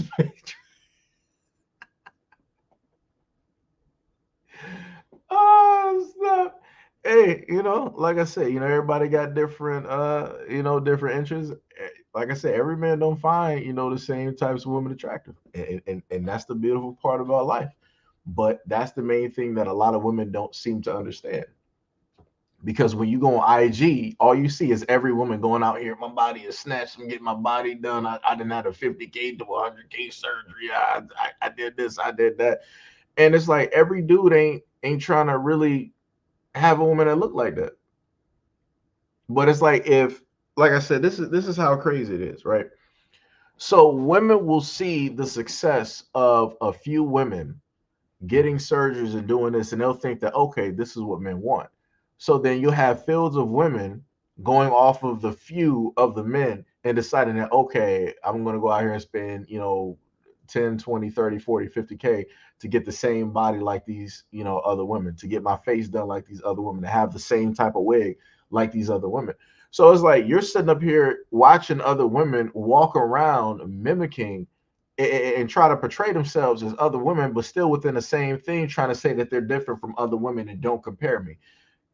You literally are playing cosplay. Like you're literally trying to portray yourself as another woman, saying that you're different. It's like Robert Downey Jr. in Tropical Thunder. I'm playing the dude dressed as another dude, disguised as another dude, right? Because he was playing three different characters. And that's a lot of women out here. And that's the crazy part. And they think that because guys basically like or look at certain images of women, that this is the ideal woman that a guy wants. And it's like, just because a dude likes an image or he looks at an image or talks about it, that does not mean that that is a guy's ideal woman. That's just like something that he likes. It's something that he likes. So, like I said, it's crazy out here. It's crazy. Ty said she's a cool person. Mentally, she ain't there. Wait, who you had conversations with? Fishburne, Govin, or wait, who are you talking about? Ty just be coming out of the woodworks, be like, yeah, I sat up there and talked to this person. Man. Who are you talking about? Drop some names. Who are you talking about, brother?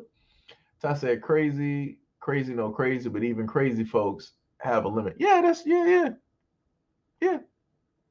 Mm-hmm. That's bars. Nightfall said, "Nah, Seji is. It's not that Montana is ugly. She's just."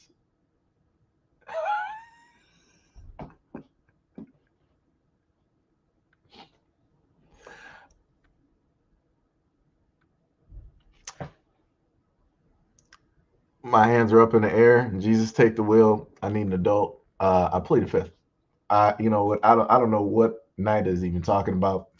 Like I said, I just purely do research to give you guys information directly on you. I don't know anything that this guy is talking about. That is crazy. How Knight came to that conclusion. That must have been a lot of research. A lot of discovery work. That was involved. It's crazy. Wait, Steven Spielberg's daughter. Wait. Let me see something. Hold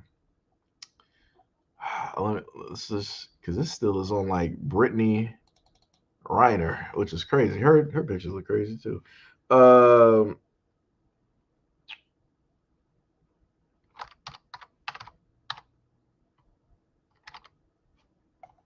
right, let me see.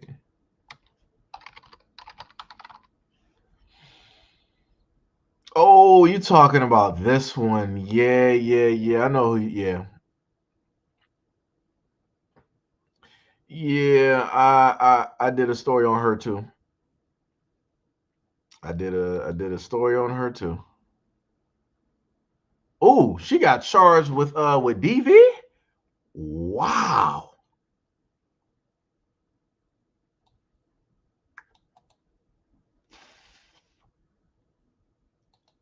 Wow. That's crazy. Wow, I think they said that was back in like 2020.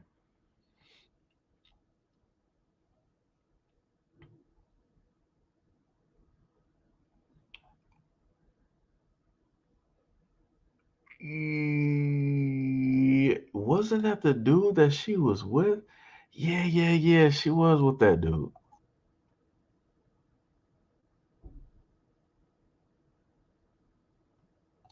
And it's like when she's with, I don't know, she, when you sit up there and see her, it just looks, it's like something ain't really matching. It's like something really ain't matching. Like I said, you got these girls out here. They want to sit up there and do what they feel is best. They want to try to do some easy work to sit up there and make money instead of actually putting in some type of effort, hard work, and dedication. They taking the easy route, which is the crazy part because she don't got to do that. She got the Spielberg name. She don't even need to do all that. She don't even need to do. Well, like Nightfall said, it was inevitable. Yeah, yeah, like Thanos, it was inevitable. Yeah, yeah, yeah. I can look at the dude. You can look at how she looks, and you can see, yeah, like that dude just looks weird. But like I said, she likes older guys. Oh, you said she's adopted. That's why it doesn't. Yeah, that's why it doesn't make sense. Gotcha, gotcha, gotcha. Yeah, that's like I said. That's a lost cause. Like I said, somebody like I said, I don't know what to say. Like I said, it's her body. Like women sit up there and say it's her body. She can do what it is that she wants to. Hey, you got to deal with the consequences. Like I said, every time that now notice the same people that say it's her body, her choice, or whatever it is, she got hit up for DV because she decided to go against her fiance.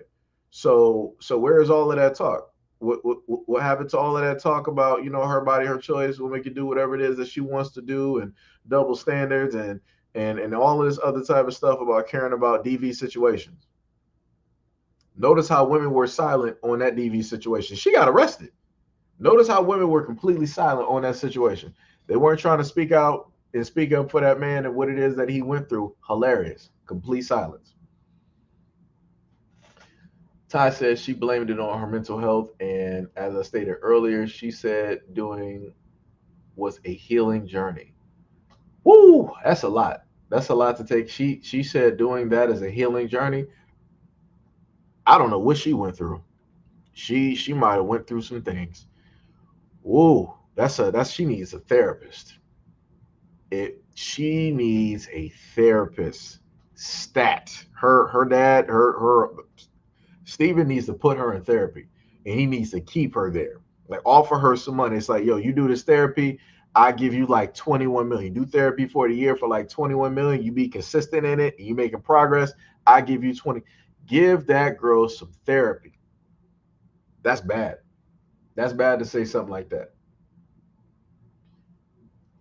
Knight said if Tori Spelling could become an actress through her dad, uh, Steven Spielberg's stepdaughter could have done it with. Yeah, she could have easily. He could have I'm pretty sure he would have just threw her just into some movies just because she would have been an extra or whatever. He would have easily did that because that's his kid that he adopted. He would have did it, but she opted not to go that route. She went a whole different route. That's madness. Knight said the funny thing is her parents supported her decision.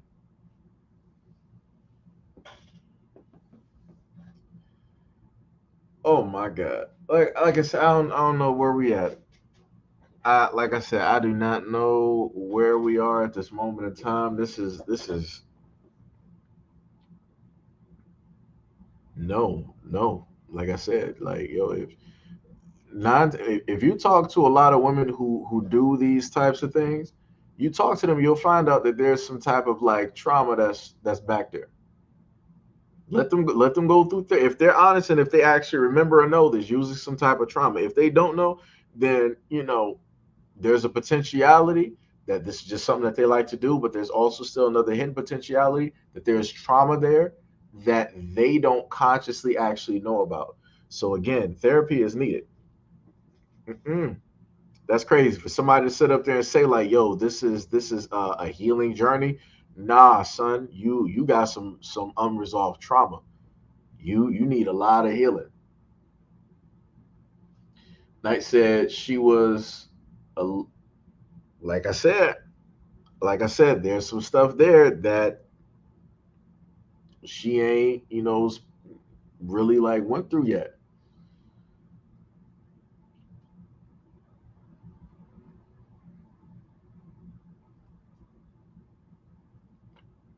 Yeah, that's crazy.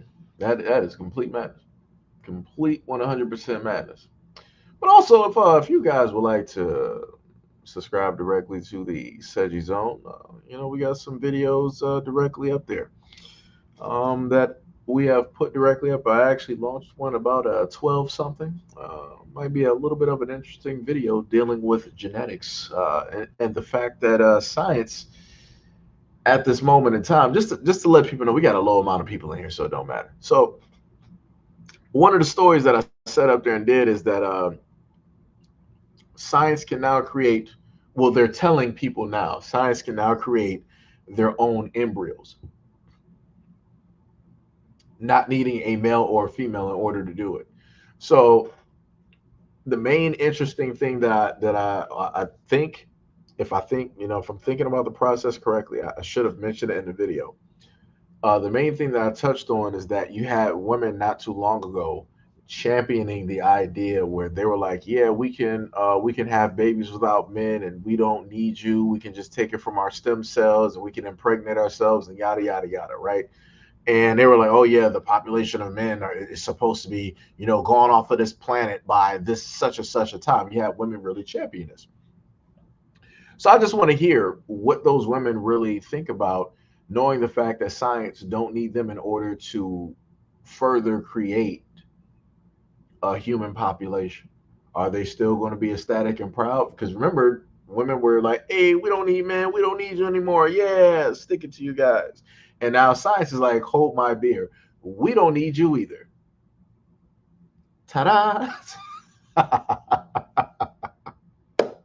So I'm just waiting because I'm not really hearing like fields of the same women talking about this subject directly online, online and whatnot. So you know, Ty said, "Oh, nice said a healing journey. Where she get her therapy from? The Jada Smith table. Damn, that's cold blooded. That's ooh, that's cold blooded. That man is cutting out here. That man is a samurai. Blade is sharp. Let me tell you something. That's cold. That's cold, brother. That's cold blooded. Cold blooded. But like I said, I got like two videos up there directly for y'all to process on, SEIJIHITO, the second coming. Did I put the third video directly up there? I would actually have to check. I probably should have three videos directly up there. If not, I'll probably just put up the third one directly after the live stream, is pretty much done and whatnot. But that is it. I have been your host, SEIJIHITO, here to talk to you guys about the news and different things going specifically on, going on in the world and different things directly online. If you like the content and the live streams that you just so happen to see, make sure, you hit those links down below. You can hit up a Patreon, a PayPal, a Cash App. And that will facilitate a means of which that I can continue having these very awesome and beautiful conversations with people like you. So like I said, donate to the Help Hito Out Foundation. And so brother can keep going because we all know that YouTube ain't doing it. We all know YouTube ain't doing it.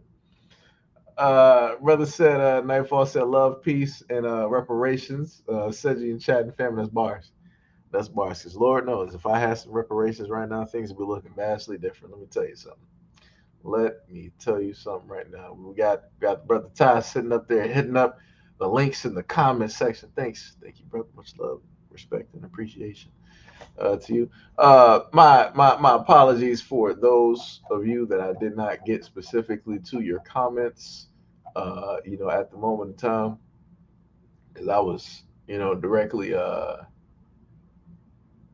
know, looking at stuff. But like I said, it was a pretty good conversation, about the main video. Like I said, I love the back and forth that everybody was, having and whatnot. Again, thank y'all for, sitting here listening to my rambling for about a good 3 hours and 30 minutes. This was not supposed to be a long live stream. And I say this all the time, but this is where we always end up. And it's because of people trying to get that in the screen, because of people like you. So, it is what it is. So again, love you guys. Go out there, have a great day. Is today the weekend? I don't even know what today is. Let me get myself straight. Let me see what we got. Today is Friday. All right, so have a great weekend. Don't party too hard. Don't go out there drinking too much and whatnot. Stay safe and have fun and live life. Yeah. I had to look down on the computer to figure out what day it was. Every day is like the same day to me. I swear to goodness, I kid you not. Every day is literally the same day to me. It's crazy. But again, love you guys. Have a great day, a great, awesome day. Stay positive, stay cool, stay safe. Much love, respect, and appreciation. And I will see y'all later. Wait. I'm gonna get on OW and try to finish up this DP. Anyway, wait, OW.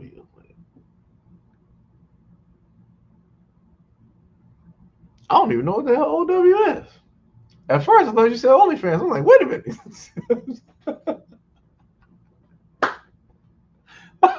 Oh shit! Let me tell you something. Overwatch. Oh, okay, I got you.